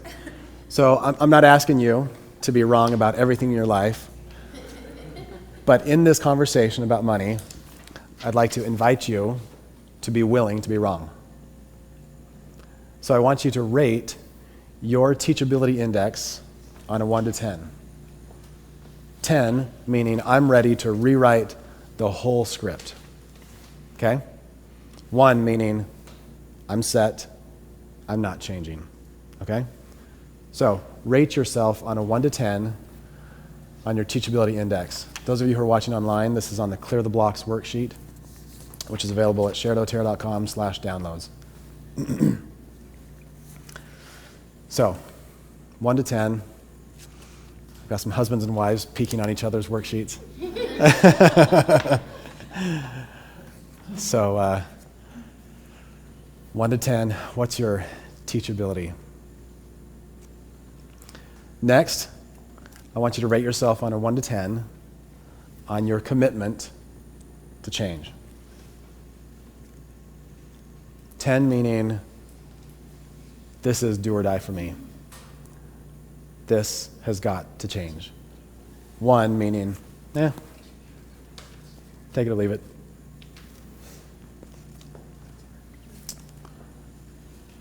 And I want you to really feel into this and not just say what you think wants to be heard, and nobody has to share, but please be honest and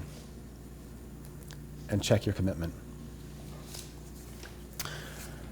So, what we've done so far is we've invited you to check your premises, to check the beliefs that may be controlling your results in the conversation about money.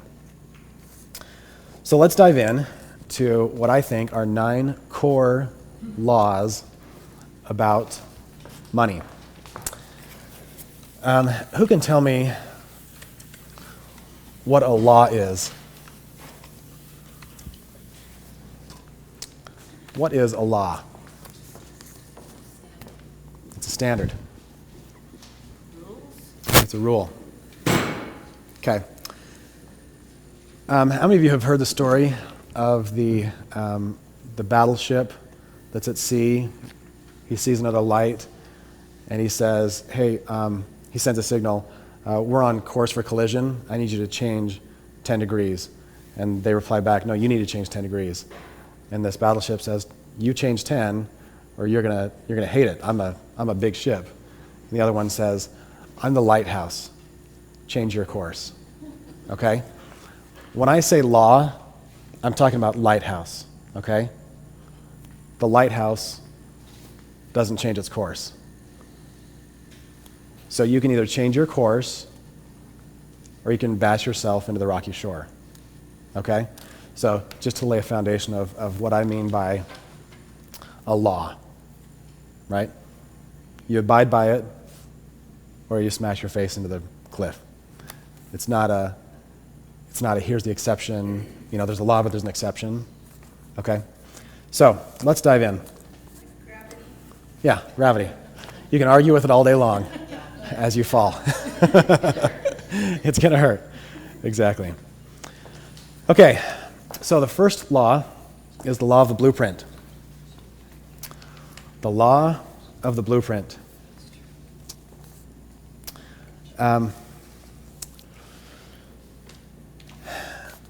What do you use a blueprint for? When you make a house, it's a plan. It's a pattern. Perfect. Can you build a house without a blueprint? You could. It's going to be a rough journey, huh? Why would you bother? Yeah, right. So the law of the blueprint is that your beliefs determine your results. It basically just says that you have inside of you a blueprint, that whether you like it or not, know it or not, it is building your financial house.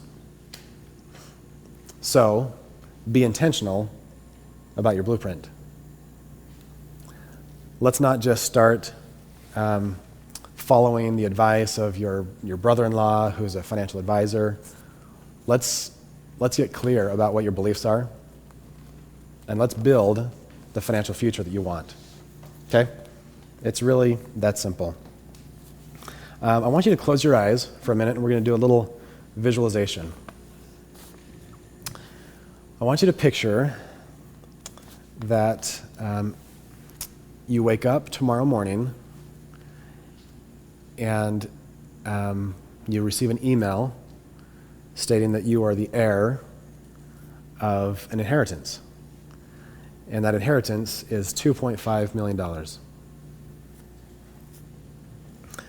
There's no strings attached. It's just a gift. $2.5 million. What would you do with this money?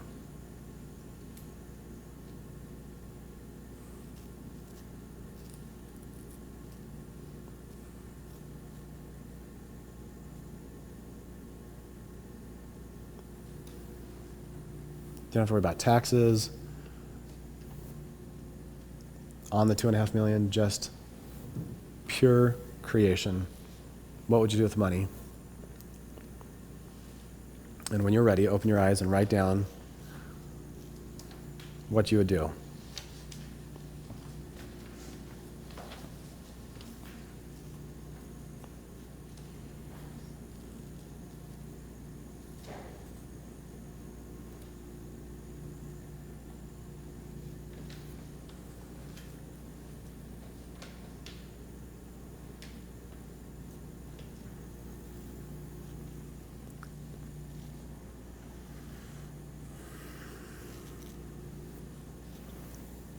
So just write in shorthand what you would do with this windfall of money.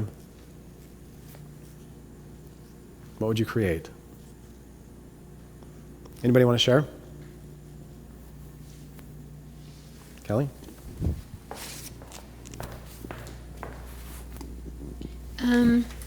The first thing I'd like to do is take my family on a trip, like a family cruise or something like that. We've never really done anything like that, and I have big dreams of that.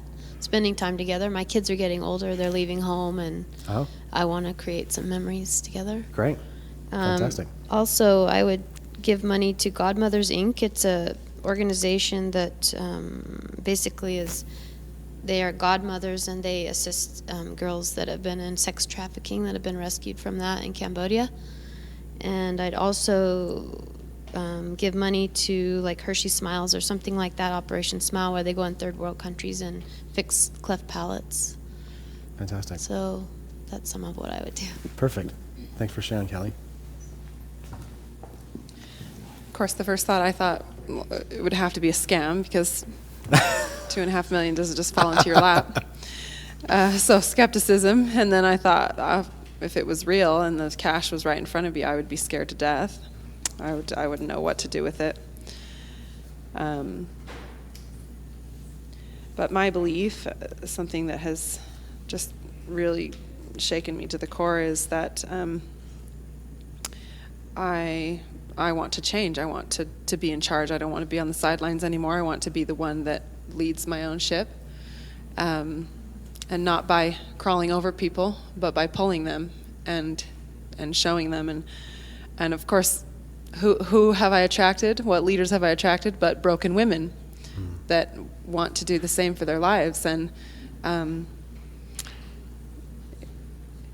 as I would want to help those women, say, not just give them money, but show them freedom, and just help those that are at where I have been in any way that I can, because I know what it feels like to be broken, and that feels differently for everybody, but this life is meant to be lived whole. So can you be specific for us of how you would use $2.5 million to Oh my goodness, help women? Specifically, get them into a place where they can live, so homes and areas, and in communities where they feel supported, where they don't feel alone, or so geographically get them to somewhere where they can live, and then help them work together as far as reaching out to they have dreams with doTERRA for that right now. Feed them for a day. Teach them how to fish. Feed them for a lifetime. Thank you. Thank you for sharing, both of you. So, I believe that to attract huge amounts of value, you have to have a huge why.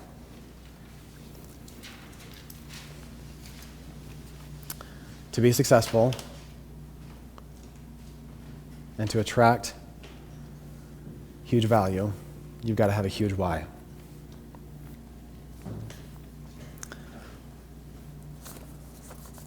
So your blueprint is what drives the next law, which is the law of the thermostat. So number 2, the law of the thermostat. Before we dive into this one, I've invited another dear friend, Asti Atkinson, who is one of the most amazing creators I've ever met. She has a gift for bringing together loose ideas and creating structure and creating systems that are transformational. I've only known Asti for a couple years, and in that time, she has built a doTERRA business in Alaska. She has traveled all over the world. She has a huge team in Ireland. She was one of the top winners in Diamond Club, and she has built to Diamond. And so I've invited Asti to come and just briefly share with us her story about what limiting beliefs she had about money and how she broke through those and some of the results that she sees now. So, Asti, come on up.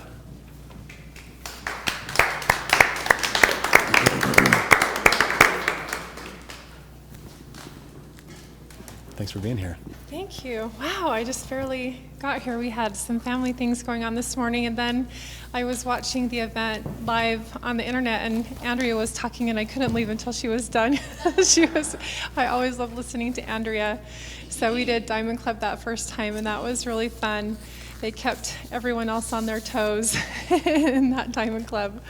So my story, when I first started doTERRA, Natalie taught the class I went to. It was a little mom and me class in the park, and they were moving to Australia very soon, and they were closing on their house the second that our class got over. And so it was kind of crazy. It was kind of a crazy class, but I had used oils for about 13 years, and when Natalie was putting oils on us, they really spoke to me, and I knew immediately it was something that I wanted to do, but I didn't know that it was a business opportunity, and I kept trying to listen and get some kind of a sense from her if it was a business opportunity or if she was just like a company rep teaching about the oils, and I really couldn't tell until the end. The gal who was hosting the class, who's my upline, she said, she's making $12,000 a month and they're moving to Australia. And I'm thinking, oh, I'm in. And so I asked her, I said, do you have a compensation plan? Do you have any business information? And so she's having her assistant run out to the car to get some papers to give to me. And then I had a phone call the next day with James Bybee.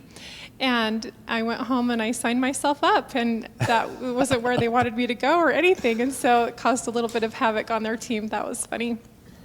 But when I first started with doTERRA, my husband had just been laid off from his job, and we had been through a few cycles of ups and downs in our family. And interestingly enough, when I was at that class, and we had been praying about what to do financially, and I felt very powerfully connected to doTERRA. And I went home and I told my husband, I said, I found the pure essential oils. You found what?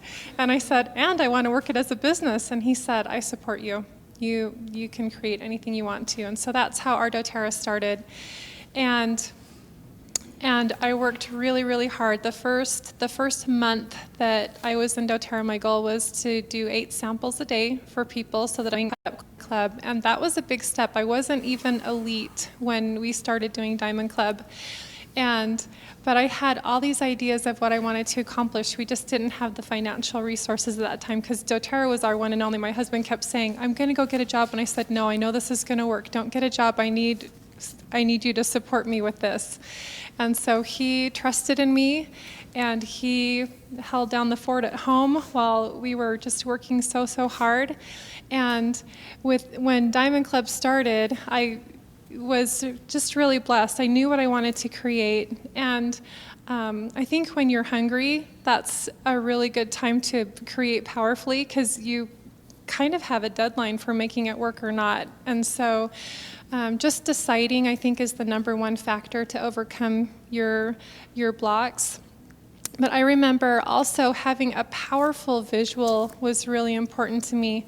We had gone to convention that fall, right before the Diamond Club started, and we were so broke before that. My husband said, I think we should just not go to convention this year. Well, then Natalie did a contest where if you got 6 people signed up in 1 month, and this is for me. This is what I want. I want to bring this level of abundance into my life and into my family's life. And I remember, because you get to choose your song when you walk down the red carpet, you know, the girls get to get all decked out in the dress. It's like grown-up prom, right? It's super fun. So I just remember thinking to myself, I'm walking the red carpet next year. And I just had this vision in my mind. I knew I wanted our song to be, I knew what it was going to look like, and I could just picture it. And sometimes when you're coming from a background of scarcity, especially when you have a generational pattern of a lack of material abundance, it's really important to have something that you're really striving for, or a challenge. So Diamond Club gives a lot of structure, so that was very helpful. And I wasn't that motivated by any of the prizes, I'll be honest. So that wasn't motivational at all for me. But I did want to create something powerful for our business. And when it got to be it was the end of January, and Sarah Marie was the one in charge of Diamond Club at that time. And she said, Asti, you know, you're really close to placing. Like, we think you could get second or first place if you push it. And I said, oh, really? I said, yeah, but what are we going to do with the BMW lease, right? Like, I just thought, I have no idea how that would be beneficial. And she said, well, you know, you can take the cash. And I said, really? And that was motivating. So I went home and told Dave, my husband, and he said, let's go all out. So we did. We pushed hard in February, and we were able to pull in, I remember, 88 enrollments in February that year. But I just remember, that's when I learned, it was that February when I learned how to create with intent. And that's where it's different than just creating, or it's different than just holding a class. I remember I planned these classes out very carefully, and I got my entire team involved, and I gave incentives for people who brought people to classes. So these weren't all my personal enrollments, right? These were a group effort. Yeah.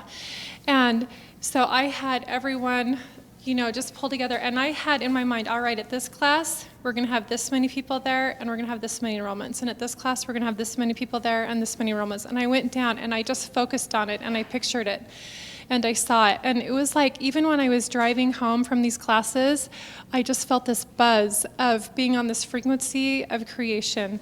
And it was different, and I thought to myself, this is what abundance feels like. I remember driving down the road and just thinking that to myself, like, there's a name for this, and this is what abundance feels like. And it was really amazing to be in that place, and just the energy that takes place on that level is really great. So I think a lot of getting past money blocks is an onward learning process. You know, we get to a certain level of clearing blocks, and then we get to another level and to another level.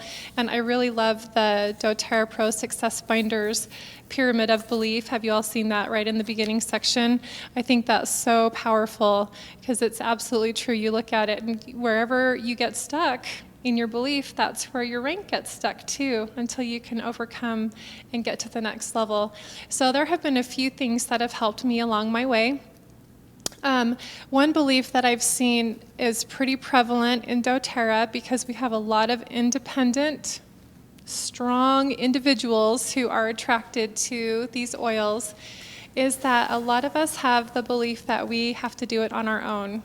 We have belief in our own capacity and our own capability, and it's hard for us to trust other people. It's kind of like if you were one of those people back in elementary school and junior high and high school when the teacher put you in groups and your entire grade, they need you, but let them have that thrill of accomplishment of doing the actual creation. So, so important, because as you empower your leaders, then you're not out there on a limb all by yourself building and feeling alone. Because I'll tell you what, there is a limit to what you can accomplish by yourself.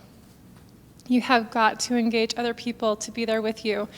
And I have a dear friend who is on my front line, and I remember I was at this place where I just felt so alone. I was working so hard and building, and I thought, I'm just doing this all by myself. I need my leaders to kick in, and I just didn't quite know how to do it, because you get to these different levels of learning how to engage with your leaders. And we had a phone call, and she was pretty mad at me, and she said, Asti, you are not letting me lead my team. And I was kind of shocked, because I had been praying about this, right? but she was irritated because I kept meddling, right? Just kind of trying to do everything. And she said, I want you to support me and then let me take care of my team. And all of a sudden, my epiphany hit, and I thought, ta-da, this is my breakthrough. Like you'll notice when you get these breakthroughs for yourself personally. And it was a huge breakthrough, and I started crying, and I said, oh my gosh, this is an answer to prayer. I needed you to say that to me. Well, then it was all resolved because she was glad that I was owning it, right? And that was huge for me, as I have let my leaders take over their own teams, and I trust them. And you know what? They are all so capable. As I have just taken myself out of the mix and watched them run, it's so beautiful to see what happens. So that's a money block, right? Sometimes we feel like we have to do too much, and that's not the frequency that we should be on. We should let everyone attract their own abundance, right? Another thing that was pretty pivotal for me was the book, The Science of Getting Rich by Wallace Wattles. I don't know if any of you have read that, but it's a really amazing book because it talks about how there are two different ways to get rich. And a generational belief that's pretty prevalent is rich people are bad and poor people are good. And it can be vice versa for some people, right? It can be rich people are good and poor people are bad because they don't take responsibility. So whatever your generational pattern is from your family, that's probably where you're picking up some of your ideas about finances. But my family pattern was rich people are bad, poor people are good, right? Because, you know, you're the ones that sacrifice and you know how to be thrifty and you know, be great seamstresses, and I come from this long line of women who know how to do absolutely everything. I mean, my mom can knit and read at the same time, and she knits fast. So just so you know, the kind of intimidation.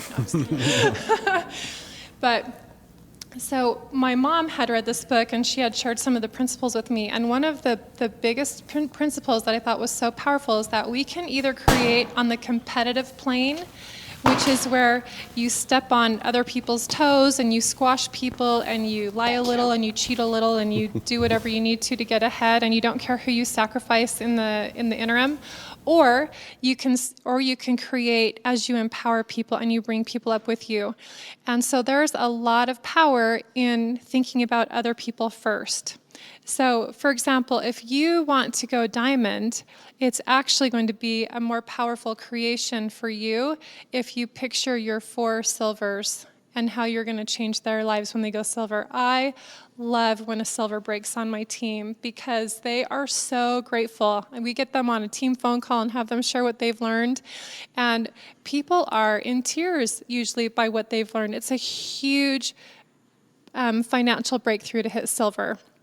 For a lot of people, there's a leadership element involved, and everyone recognizes when you get to silver, you can't, that's probably the first rank where you really can't do it by yourself. You have to depend on other people to work with you. And so it's such a beautiful thing as someone goes silver.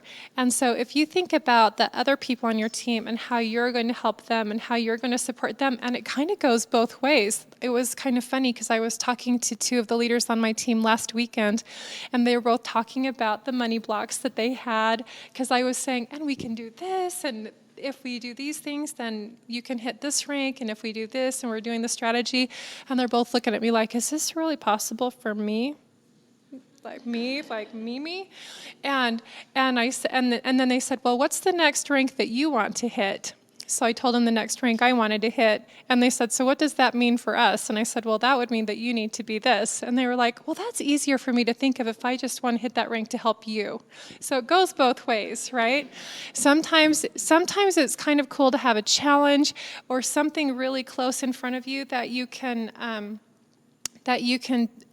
hit or achieve, because it takes your focus off of what your money blocks are, right? Kind of like Diamond Club did for me, where we just went all out in February and created something amazing, even by our standards.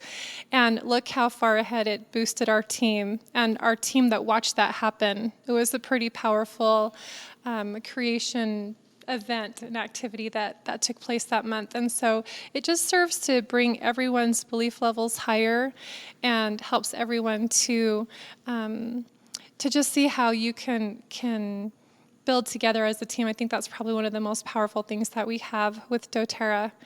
But I think that's it. Thank you. Thank you so much, Astrid. Really appreciate it. Isn't she amazing? Asti has been a true pioneer. She has taken doTERRA just to a whole new area, a whole new demographic, and she takes anything that most people would say is an impossibility and says, great, I'll take it on. Reminds me of the Walt Disney quote, doing the impossible is kind of fun. Super inspired by Asti and the leader that she is and who she has become.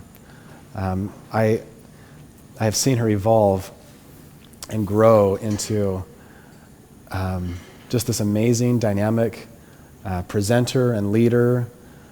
She is fearless. So, and I'm grateful too for the way that you've gone ahead and taught half of the outline yourself. So, it's perfect.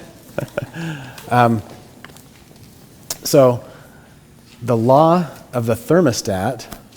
Let's talk about how Asti demonstrated the law of the thermostat. First, let me explain better what that means. Who can tell me what a thermostat does in your house? Kayleen?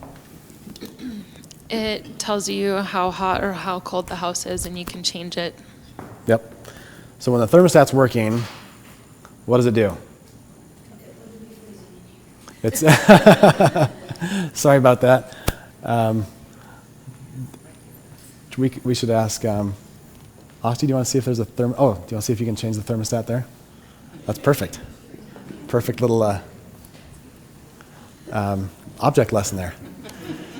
So, because the thermostat is set at a certain temperature, it's not going to get any warmer than that, right? It's not going to drop below a certain point. It's not going to get higher than a certain point. So when a thermostat is doing its job, there's a ceiling, right? There's a ceiling to how hot it's going to get and a floor to how cold it's going to get. So the law of the thermostat states that you've got a financial thermostat. Your programming is setting just how much you can or cannot earn. So again, like it or not, whether you know it or not, you've got a thermostat. So I want to take you through a little visualization. So again, let's close our eyes. And since Asti mentioned Diamond Club and Andrea, let's imagine that doTERRA, there's no longer opportunities to grow in America. So you're doing Diamond Club, and the area that you chose to grow in is Nigeria. So picture you've flown to Nigeria. And what's Nigeria famous for? There's a lot of bad guys over there, right? So while you're on Diamond Club in Nigeria, you get kidnapped. Okay? So you've been abducted, and these guys are pros, all right? They have left no trace. They've got you, and they're in direct communication with your family. What ransom should your family pay to get you back?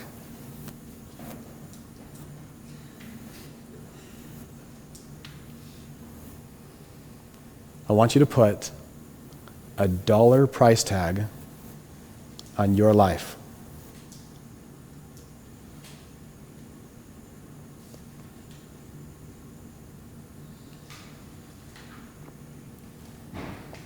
As soon as you have a number, please write it down.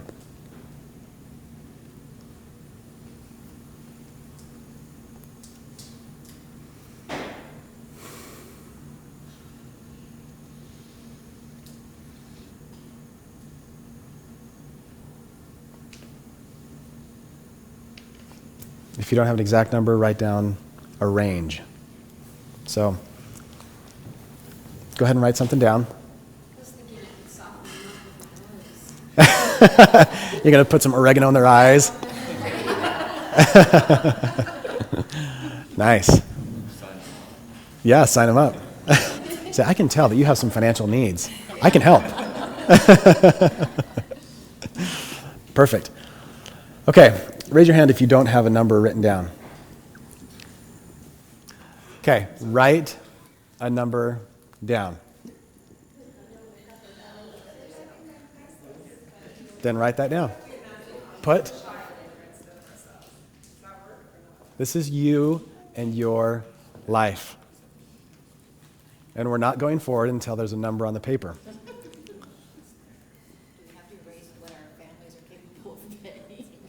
What is your life worth?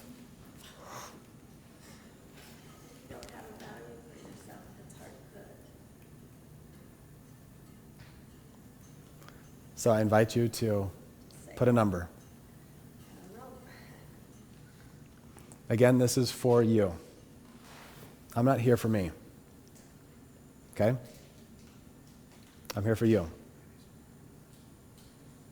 Raise your hand if you don't have a number.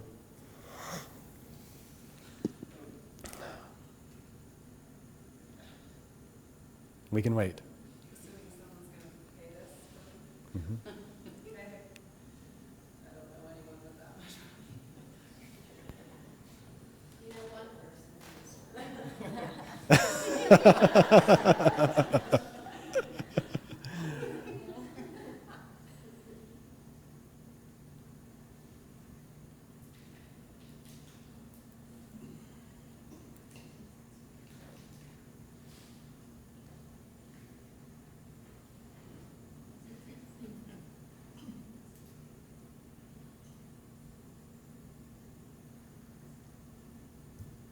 If you're watching online, we're waiting for you too.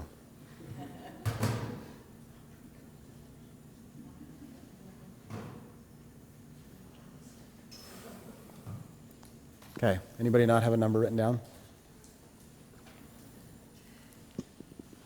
You're fine. We're here for you, sister.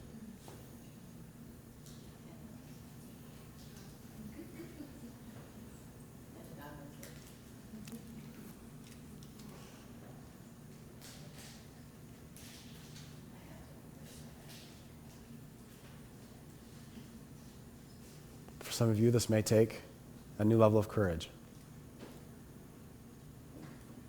Today, I invite you to go through that.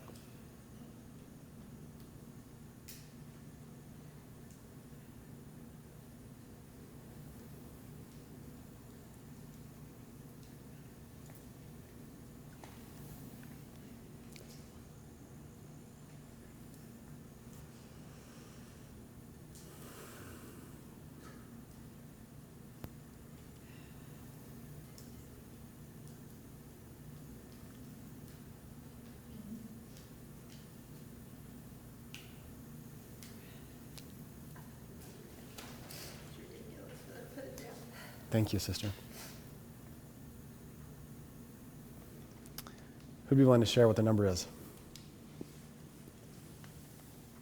$1 million. Thank you. Who else?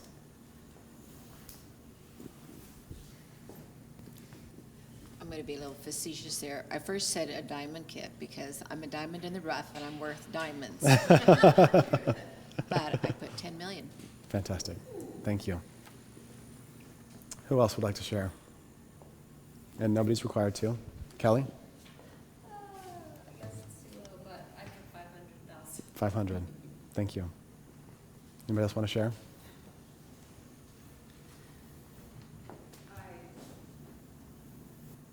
I used to drive around with purposely without my seatbelt on. Sorry. I've never had suicidal thoughts, but I thought that my life was, was just to be endured, and so I would drive around without my seatbelt on because I thought if something's going to happen, I just want to go. Let's just get this thing over with, right? But that's not how that's not how I was a long time ago. And as I've had this breakthrough, I put 800 million, 1000 million, it doesn't really matter, Because if my family or whatever couldn't pay it, I wouldn't, they couldn't pay it, that's fine. But I have something to teach my children, and I have a gift to give, and you're going to be glad that I'm on your team, because I'm going there. And it's worth that much, not because me, but because of, we have something to give, and it's worth, you can't put a price on it. So that's my price, but it really should just, it means infinity. Thank you. I am glad you're on my team. Can you share what the breakthrough was in this exercise? Well, this exercise is part of it, but I mean, when I saw doTERRA's opportunity, when it sunk into me, I didn't eat or sleep for 3 weeks. I lost weight, and I couldn't even breathe hardly, because I thought,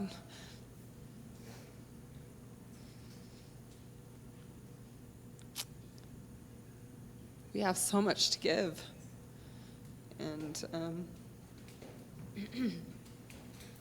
I'm not going to let anyone tell me that I can't do that. And that's the life I want to live. I don't want to live driving around without my seatbelt on now. I buckle that baby on tight because I have a life to live, and I have a lot to give. And I'm not going to let anybody tell me that I can't. But I don't want to step on anyone either. So that's something that I'm learning how to do. And these financial blocks are really important. So. Thank you. I honor you. Huh? I honor you. Thanks. Do any of you know what the price tag is that our U.S. government has put on your life?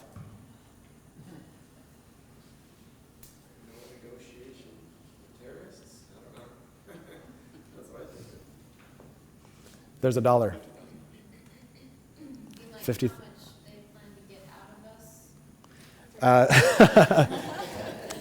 So there. Well, there are several organizations that have found that it's necessary to put a dollar amount on a human life. One of them is the EPA.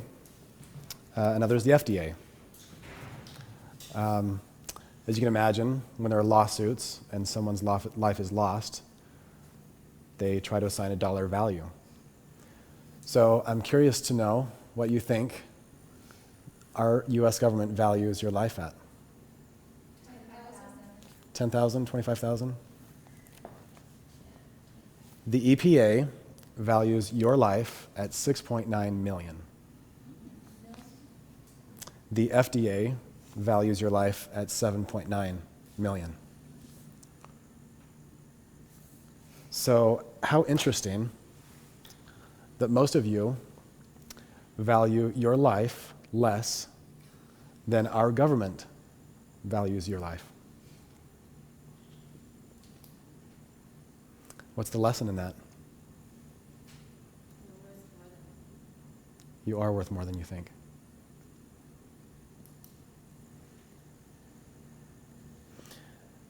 Now, most of you recognize the absurdity of this exercise, that there is no dollar value to human life. But there's a lesson in the subconscious value that you have on your life. Most of you value your life less than the government values your life. Who in all the universe should care most about your life? Yeah, you should. You get to. So, little lesson there, I think, for all of us. So, I want you, on the last line in this worksheet, to write down, my financial thermostat is set to X number of dollars per month. And this is your new setting okay? We don't care where it's been. I don't care who's told you what's possible and what's not. We're setting a new setting today. And this is one that you can change as you design. I mean, this is an idea of what you think it should be forever and ever, or just when you want to go, like a goal that you're setting for yourself. And then you get to there and you change it, go to the next one. This is your long term. Forever and ever. This is your long term, okay? I spend it, I don't make it.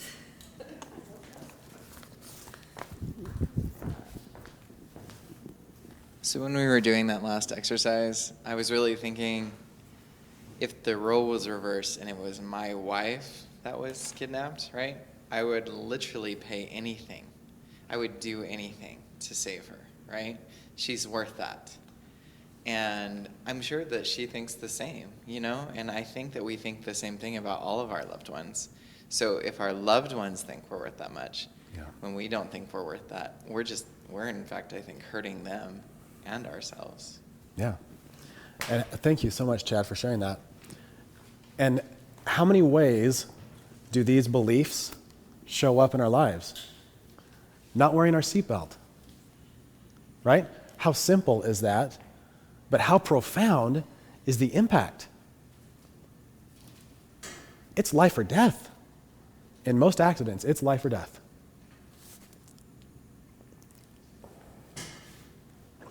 Thank you. So, again, I need everybody to write a number on your financial thermostat setting before we move forward. So, commit.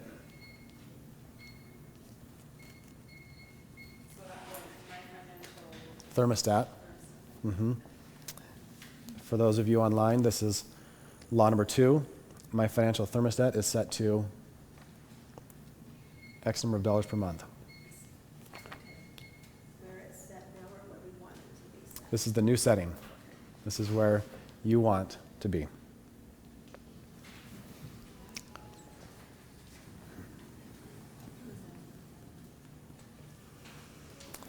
Who still needs to put a number on the line? We good to go? Okay. The next law was taught beautifully by Asti as she told her story about getting to silver and realizing what? She couldn't do it on her own. You get to have a team. You get to co-create with others. So, the third is the law of leverage. The law of leverage. Archimedes said thousands of years ago, "Give me a lever long enough and strong enough, and I can move the earth." Who wants to explain to us exactly how a lever works? You seem like a guy who knows science. Super basic, right? How does a lever work? Yeah, a lever, you have a fulcrum point and you have multiplied the force that you have available by use of that. So fulcrum, lever, heavy object, right? So Archimedes says, give me a lever long enough and strong enough, and I can move the earth. So, what does this have to do with you?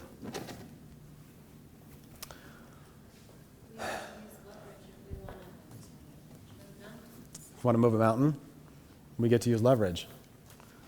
So does this mean I get to make millions off the sweat of millions of other people? Well, it could mean that. But leverage, in its highest and purest sense, is the ability to work smarter, not harder. It's the ability to get more done, deliver more value to more people, and make more money with less time and energy.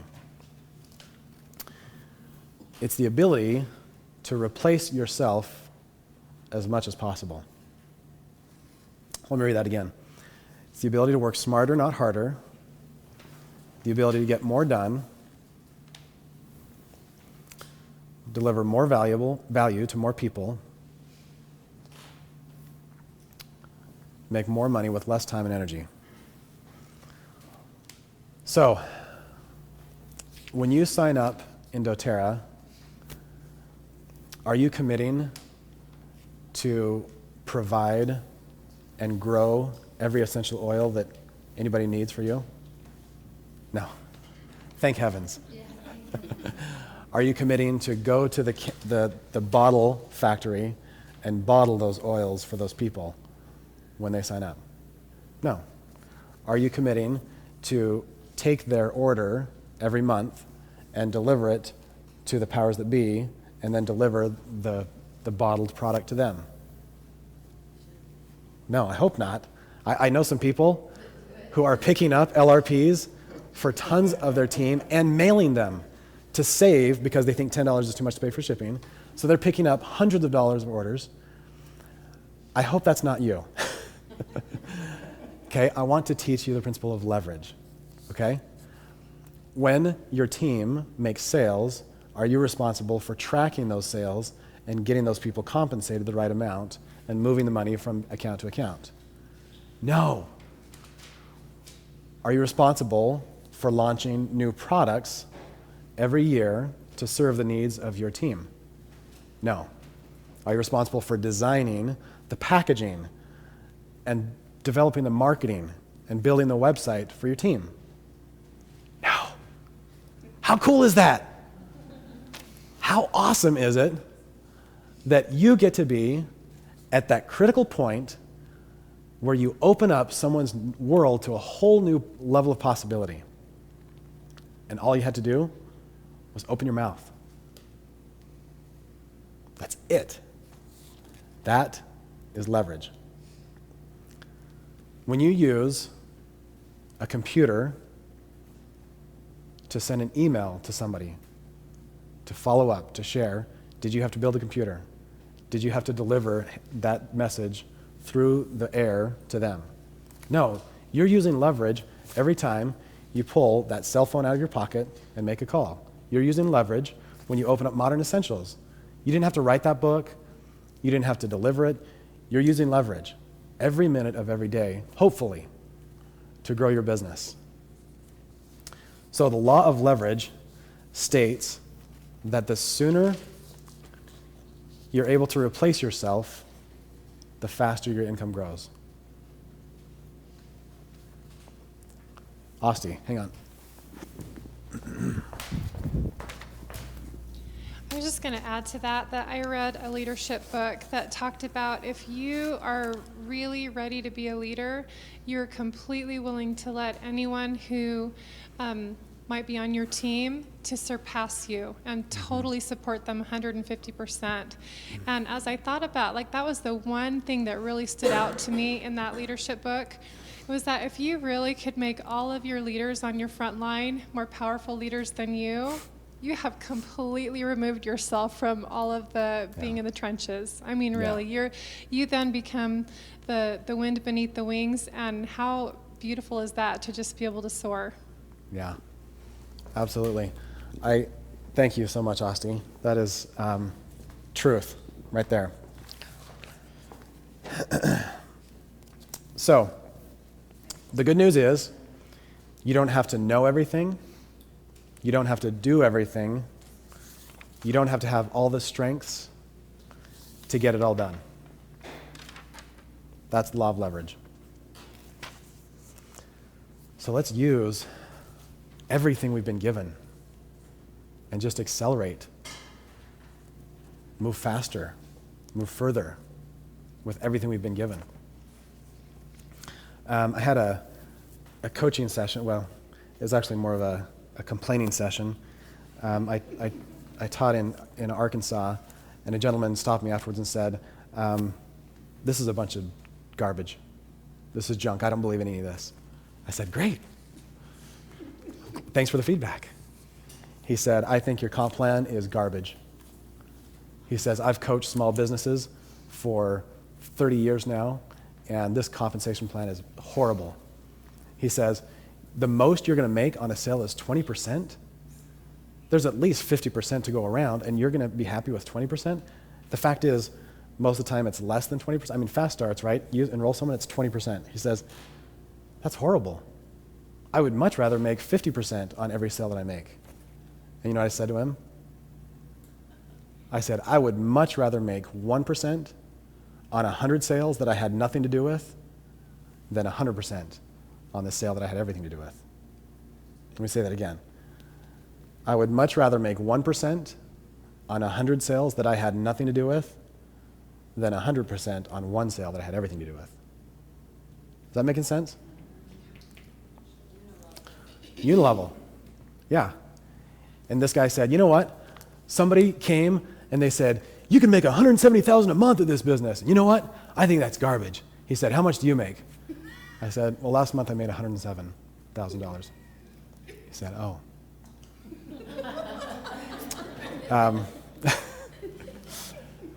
So I said, and you know what? Do you know how many people I brought into the business last month? Maybe one.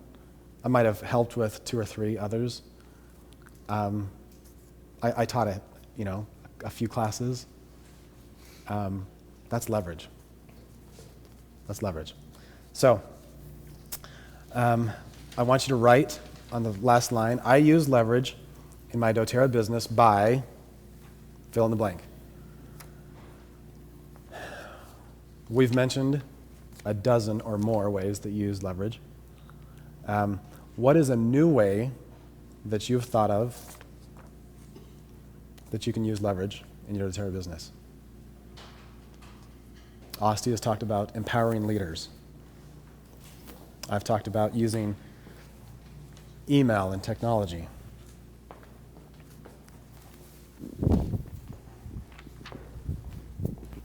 I was just thinking of the new doTERRA Pro videos that are coming out, because I've wondered about that. Like, I have people in outer areas that want to do it, but I don't know what all information to give them, and I think that will be really helpful.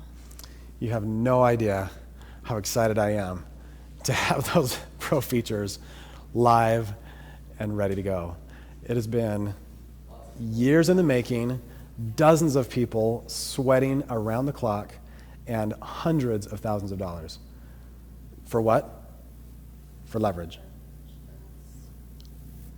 These people believe in leverage. And you should too. So I'm excited too. Well, definitely the success binder and the brochures that just came out, and then making sure that new people know how to teach their own classes as soon as possible. Perfect. Thank you. Passing that baton, right? Some of us are so excited and love to teach so much that we can't quite let go of that baton, right? It's like, just kidding. Right? We love the microphone too much, and there is a rush. I admit, I'll be the first to say I love to present. But man, there's something cool when you release and let go. I have 2 presidentials, a blue diamond and another diamond on my front line, and I swear there's nothing I could teach these people. They are so empowered, so powerful, and I couldn't be happier with every person on my team, but to see the leaders that these have become, it's amazing. It's mind-blowing. So, please make a note of how you're going to use leverage in your doTERRA business.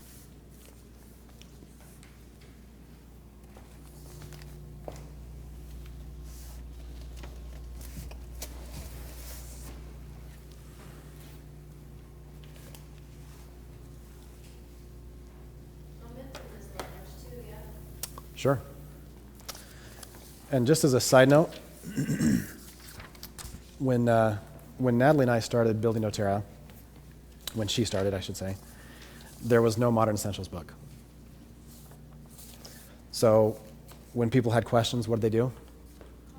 They called Natalie. That was their book. So thank heavens for the Modern Essentials book, right? Natalie and I recognized early on that there needed to be a business book like Modern Essentials, a manual to help someone get started in the business. And that's why the doTERRA Pro binder exists. It's the manual. So if you love to do everything in there and teach every person on your team one-on-one, fantastic. If you believe in leverage, use the binder. That's what it's for. Okay, we are going to fly through the next few and then have some, do some experiential breakthrough. So, the next is the law of intention without attachment. Intention without attachment. And again, Asti did a masterful job of teaching that. She's talked about creating with intention. And what we mean by without attachment is we have a goal, we have a date, but we're not attached to how we do it. We're not attached to who our leaders are for our qualifying legs. We're not attached to who joins that month. We're not attached to, who joins which team even, right? Sometimes we get all tense about, well, they should have joined my team. Intention without attachment is I have a clear vision, I have a path, not attached to how I get there. The road might be windy, I'm going to get there. Intention without attachment. Any questions? The next is the law of perception. The law of perception.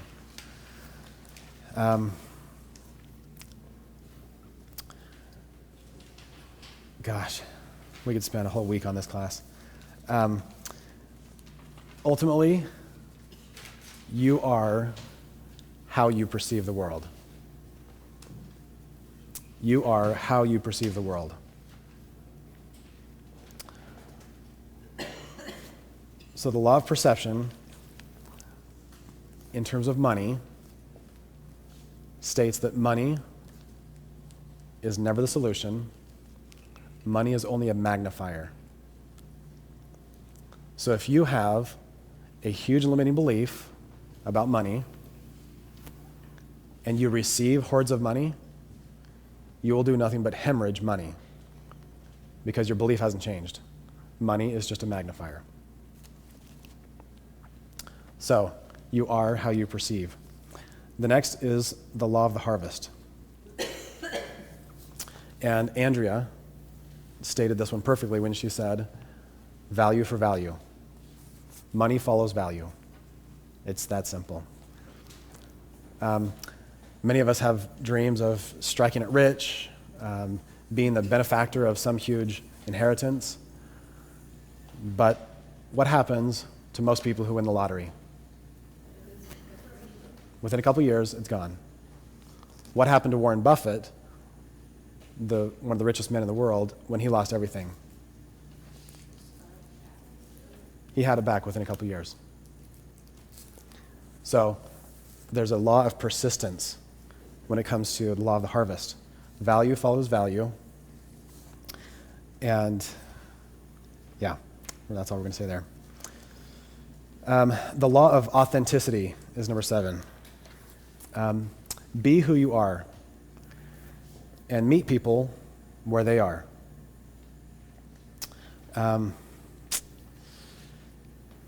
Yeah, that's enough there. Next, the law of stewardship, not ownership. Real quickly, 2 of the richest families who ever lived in America are the Carnegies and the Rockefellers. They both made roughly $300 billion in modern dollars.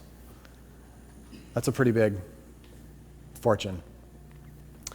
Which family has managed to keep their money? The Carnegies. The Carnegies had a system and a set of beliefs that perpetuated wealth. The Rockefellers' money is mostly gone. They had a system where if you wanted any of the Carnegie fortune, and you were one of the posterity, you had to come every year to the family council. And you had to ask the council, which was a rotating board, for the money with a plan of how you're going to use it. And then you had to return and report every year how you use that money. If you ever missed family council, you're out. You never get anything. So it's a really simple system of what? Of accountability. So the law of stewardship states that you will one day account for how you used your time, energy, and everything with which you've been blessed. So the law of stewardship, not ownership. The last one is the law of gratitude in advance. Gratitude in advance. And this one just says, be grateful. Even before it happens. Even before you go diamond. Even before you get your check. Be grateful. Be grateful in advance. Because the law of attraction states that you first vibrate and then you attract whatever it is you vibrate. So if you are operating and vibrating at a level of gratitude, then that is what you will attract. More to be grateful for. Asti? I just wanted to add to that one too, back to the Science of Getting Rich by Wallace Wattles.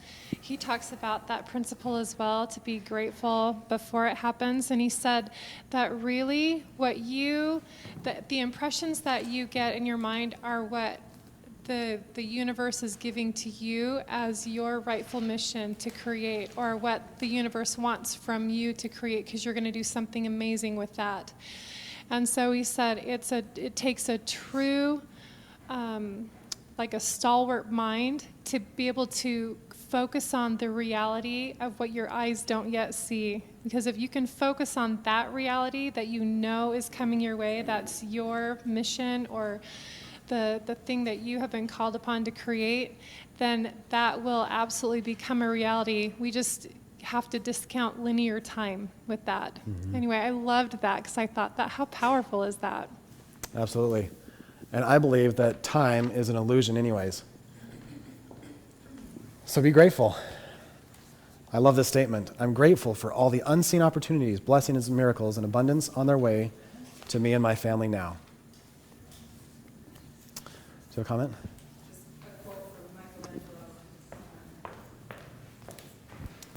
a quote from Michelangelo. I'm an artist, and artists inspire me. And it's on my blog. I keep it where I can see it. Is God grant me the desire, or God grant me more desire than I can accomplish. So I didn't actually say that right. I can't remember what it says, but that's basically it. It's a powerful concept. Yeah. That I might always desire more than I can accomplish. So just. Right. And you know what I love? The word desire in Hebrew means of the Father. So if that desire has been planted and nurtured in your heart, then I believe it is divine. The word desire means of the Father. Yes? Along with that, the word enthusiasm means God in us. Love that. Thank you. So I want to invite you to choose your number one limiting belief about money.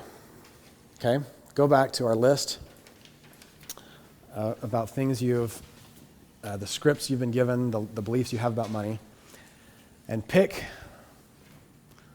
the one that you feel is driving the ship. If you could narrow it down to one virus.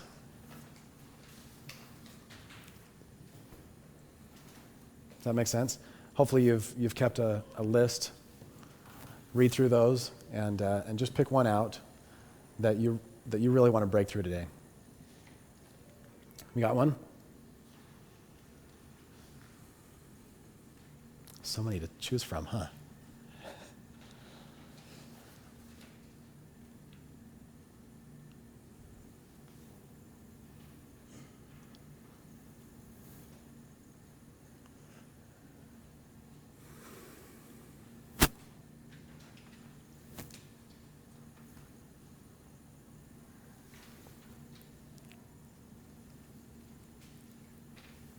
Okay, have you got one picked out? Okay.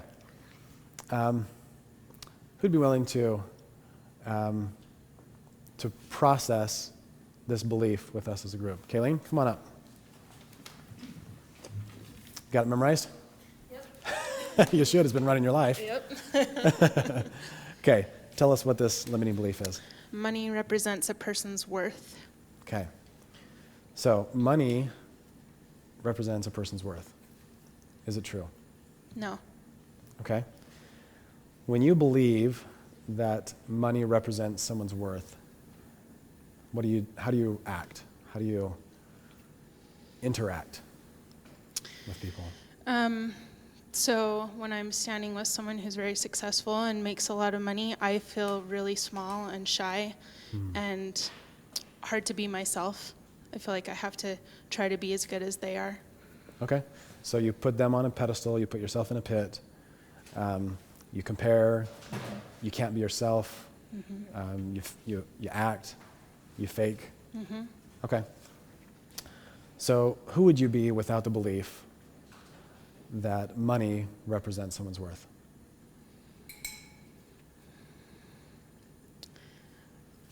I don't know.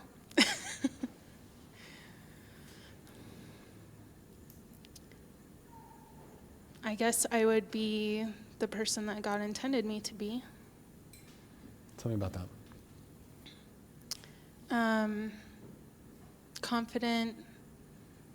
Doesn't matter what other people think about me.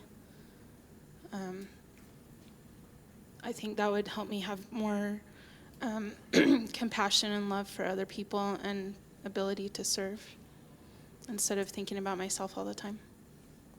So if the focus came off of money and this role that you need to play, what might you see in their life? Compassion is one thing you mentioned. What else might you see?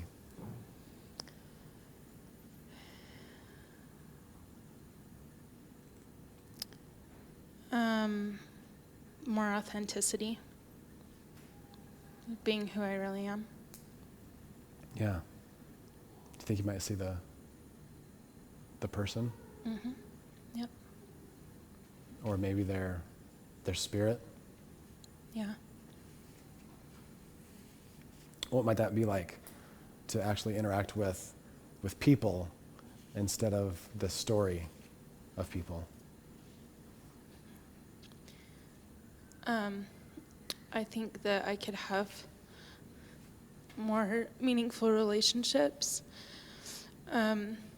more love and acceptance, not just for people around me, but for myself, because I could feel like they loved me and accepted me no matter how much money I make. Yeah. What would that be like to accept yourself? Freeing. Tell us more about that.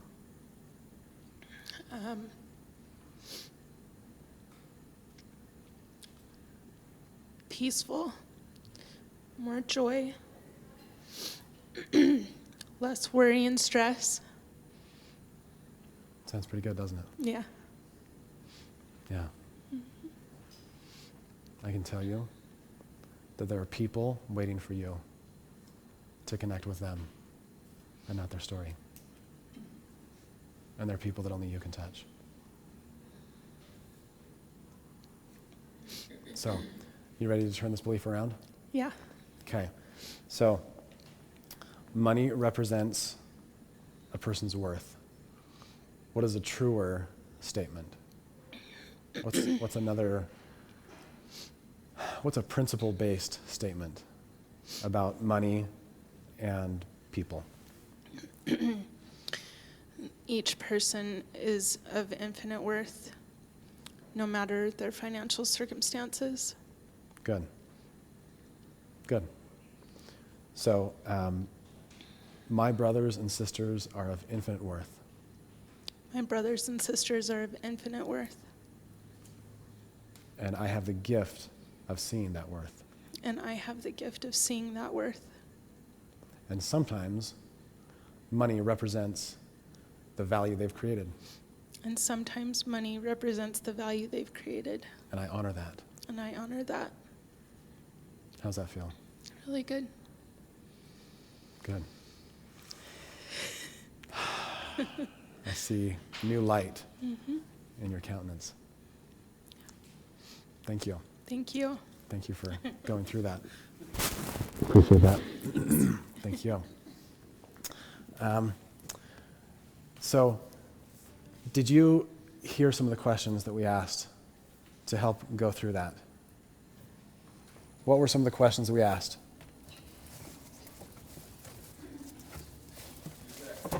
Is it true? Kaylin, here's a little thank you. So, is it true? Is the first question, right? So we take the limiting belief and we ask, is it true? If they answer yes, we ask, can you absolutely know it's true? Okay? And regardless of the answer, we go to the next question, number 3. How do you react when you believe that thought? So when you believe the thought that money represents someone's worth, how do you act? How do you interact? Right? That's question number 3. Question number 4 is, who would you be without this belief?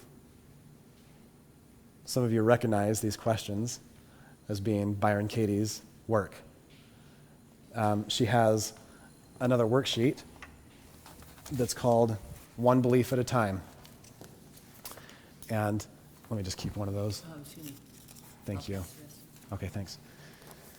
Again, this is available at the same website. It's a super simple process. You write down your belief at the top and ask yourself the 4 questions. Is it true? Can I absolutely know it's true? How do I act when I think it's true? Who would I be without that belief? So those are the 4 questions, and then the turnaround, right? We asked, what are some higher truths? What are some better versions? Because there is something there, right? Behind every lie, there's a part truth, right? So we look at the direct opposite. We could say, money does not represent someone's worth, right? So you try that on, and you see how it feels. Money does not represent someone's worth. What she went to, I think, is the highest truth. Everyone is of infinite worth. And then I added a statement about money. Sometimes money represents the amount of value someone has created. Sometimes it doesn't. Sometimes it does. I think that most often it does. So, that's how we got through her belief to something better, to something truer, something higher, something purer. This is a worksheet that's free. There's tons of videos online if you want to watch people doing this process. My invitation is for you to do the work. Give yourself the time, because it does take time to fill out a worksheet. It takes time to think and drop into your heart about your honest answer. And so my invitation is for you to commit. Take out your calendar right now and commit a time that you will go through the work. So that's my invitation to you right now. Commit time to do the work. My next tool that I want to offer when it comes to limiting beliefs is journaling. Journaling is a very simple and very powerful tool for finding truth. I have a journal here that I'm actually offering for sale. The price tag is $7,500. Do I have any takers? Not yet? This is my journal that I was given when I started a coaching process that cost me $7,500. It's some of the best money I've ever spent in my life. Through that process, I was coached on what my sole purpose was, what money is, how to use money, how to use leverage, how to live my soul purpose, how to offer that to the world, how to create far more value than I will ever consume. I learned how to be a producer. And I worked through my greatest limiting beliefs. How many of you would be open to spending $7,500 on your experience like that? If you could know what Natalie and I know about money, about our spirits, about our soul purpose, and how to manifest that in this world, can you put a price tag on that? No. So, get a journal, use it. This journal is worth a lot more than $7,500 to me. Meditation. As you open to a clean sheet in your journal, write one question at the top of that page, and then ponder on that question. Give yourself a quiet, comfortable space where you can sit with that question. And you will be amazed at what comes once you get still. There are answers that are waiting for you. And I believe that the quality of your life depends mostly on the quality of your questions. So, go to your journal with some good questions. And then finally, prayer. Go into the source. This is where all answers flow from. So, bring your hopes, your aspirations, your limiting beliefs, and throw them at the feet of your Creator. And you'll be amazed what He can make of you and your life. Any questions, any thoughts before we wrap? I know we've gone over a couple minutes. I appreciate your being willing to stick around. Thank you for all of those online for tuning in and sticking with us. Any questions, any comments?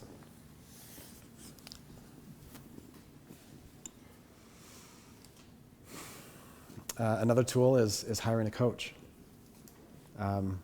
Natalie and I, for the last 3 years, have paid for a 1-hour session with different coaches,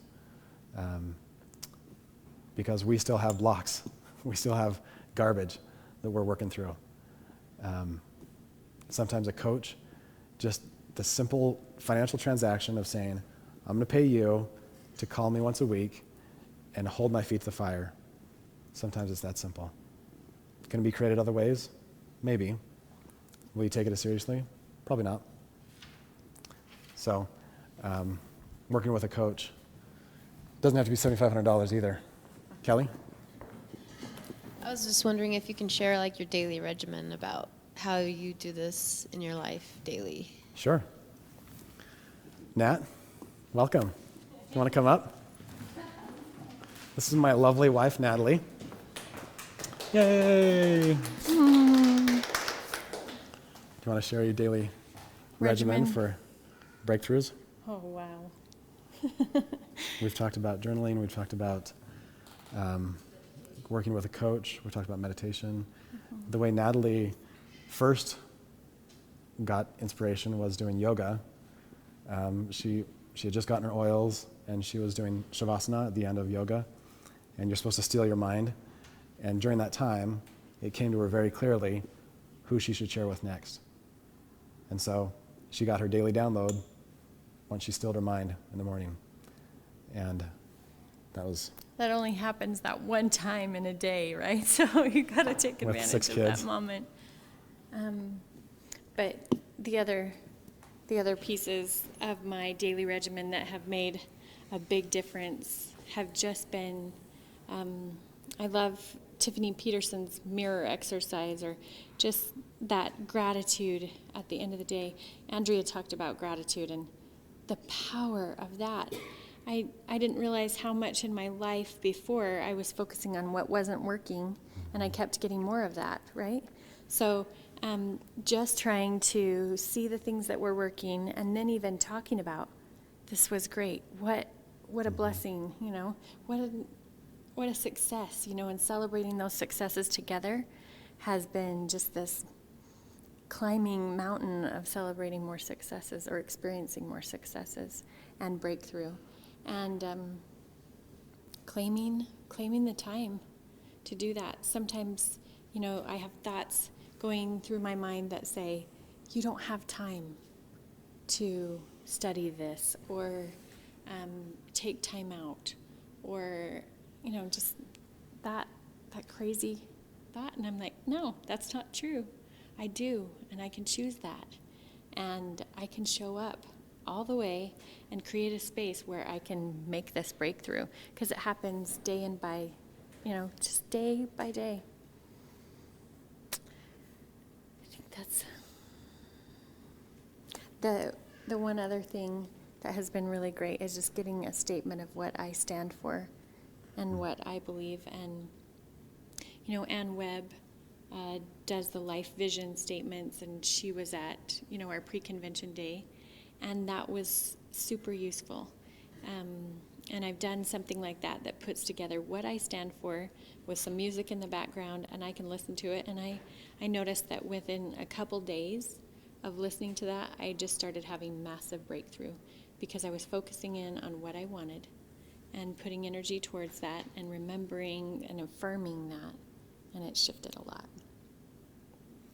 One thing that I hope all of you will do too is once you break through these beliefs and you come up with an income statement, or, when I say that, I mean a statement of how much income you want to earn per month, that you'll put that on your vision board.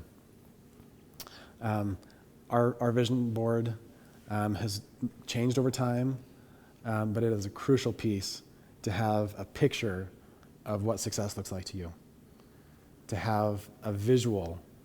The mind thinks in pictures, and so create a picture with the words. And, you know, maybe the statement is, I'm so grateful to be a diamond on or before July 31st, 2013, and I feel so blessed by the flow of money, you know, to the tune of $15,000 a month that comes to me from my doTERRA business. So get specific, have a date, and express gratitude through your statement. I love what you're talking about in the visualization. One thing that was super powerful for us was having our coach, Dina Jordan, walk us through visualizing this pipe, right? This hose coming into our front door, and this hose was bringing money to us. And I could see it. It was awesome. And I started seeing that, and she said, how do you feel? And I said, like, all of a sudden I can see this other hose, and I'm sending it right back out the front door as fast as it comes in. I don't want any piles of money hanging around here, you know? So I noticed that, and then, you know, could really get comfortable with that flow coming. And of course, we want that flow going, you know? That value exchange is always happening, but it really helped me to visualize that and get peaceful with money. It's a really good thing. So as you do this kind of visualization, you know, picturing yourself walking the red carpet at the gala, picturing yourself receiving your first diamond check, feeling how that feels, and then expressing that feeling on your vision board. It's really, like we talked about, the feeling that drives your action and makes far more difference than just the thoughts. So focus on the feeling and incorporate that into your vision board. I feel like mentioning some books. It's already been mentioned, As a Man Thinketh, Think, The Science of Getting Rich, Think and Grow Rich, Napoleon Hill. Atlas Shrugged is is my favorite on money. Atlas Shrugged. The book is so much better. The book is so much better. Yeah. Oh my gosh. Yeah, so the quote that I included from Ayn Rand is, if you ask me to name the proudest distinction of Americans, I would choose the fact that they were the people who created the phrase, to make money. No other language or nation had ever used these words before. Americans were the first to understand that wealth has to be created. So the whole first half of the book just portrays the honor of creating massive value. Like, no matter what you think of people who are producers, there is honor in creating massive value. The second half of the book is what you do with that value. And if you let that value go to, a socialist mindset or perpetuate capitalism. So, we're all stewards. And so the first half is become a producer. The second half is be a good steward. So it's a classic. It's a great story. It's not just boring science, and it's a really good story. Questions? Comments? Have you received value from being here with us today? Good. Thank you for being here. Thank you for your courage to take on your life, to clear the blocks, and to achieve greatness. So we're here to be your cheerleader. So thank you.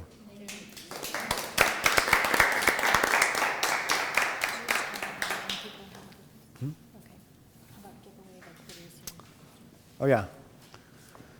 I'd like to offer, how many of you have seen this before? This is a good friend of ours, Stephen Palmer, who creates these life manifestos. You can go to lifemanifestos.com and see his work.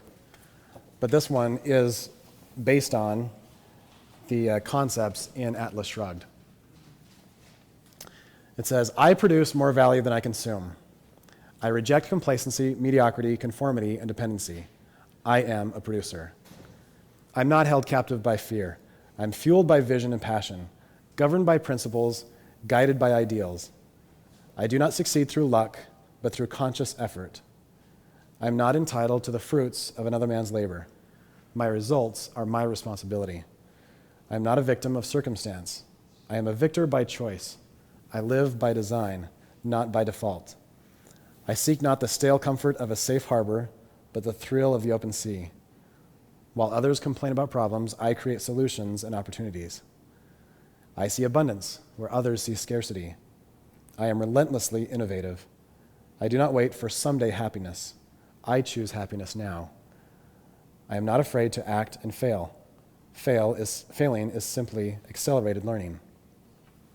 I trust my inner voice over popular opinion. While others gnaw on the bone of security, I feast on the meat of freedom. While others criticize from couches and demonstrate in streets, I toil in trenches.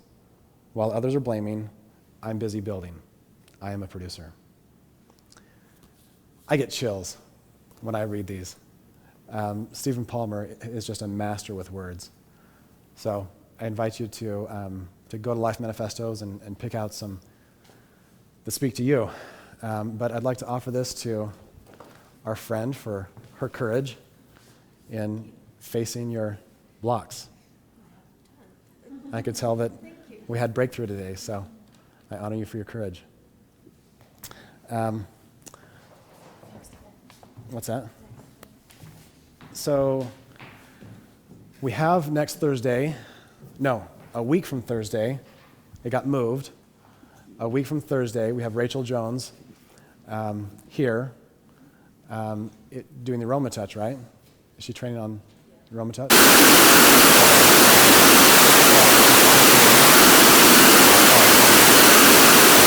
On business training.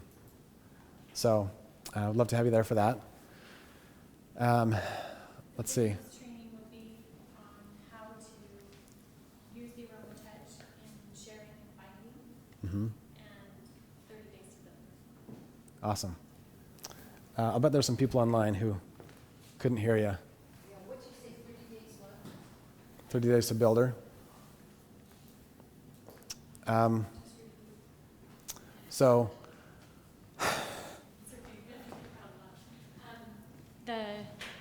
The business training will be on how to use the aroma touch technique in sharing and finding people and to share doTERRA with, right?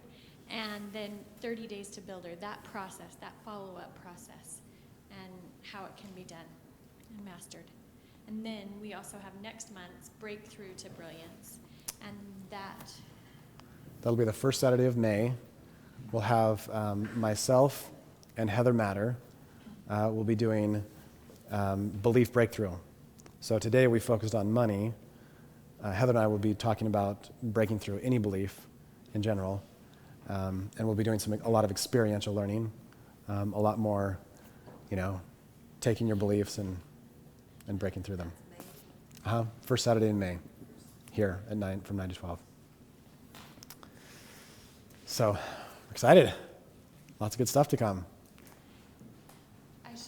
I should just stand and say thank you, Andy, and super breakthrough. I got to watch this at home, and it was so sweet because our kids just came up to the screen and they were so happy to see and learn, and I got to hear the power and experience the power, and I'm so grateful for you and your commitment, and all of you that will watch this online, your commitment to breakthrough and what that means about what you can bring to those that you will touch.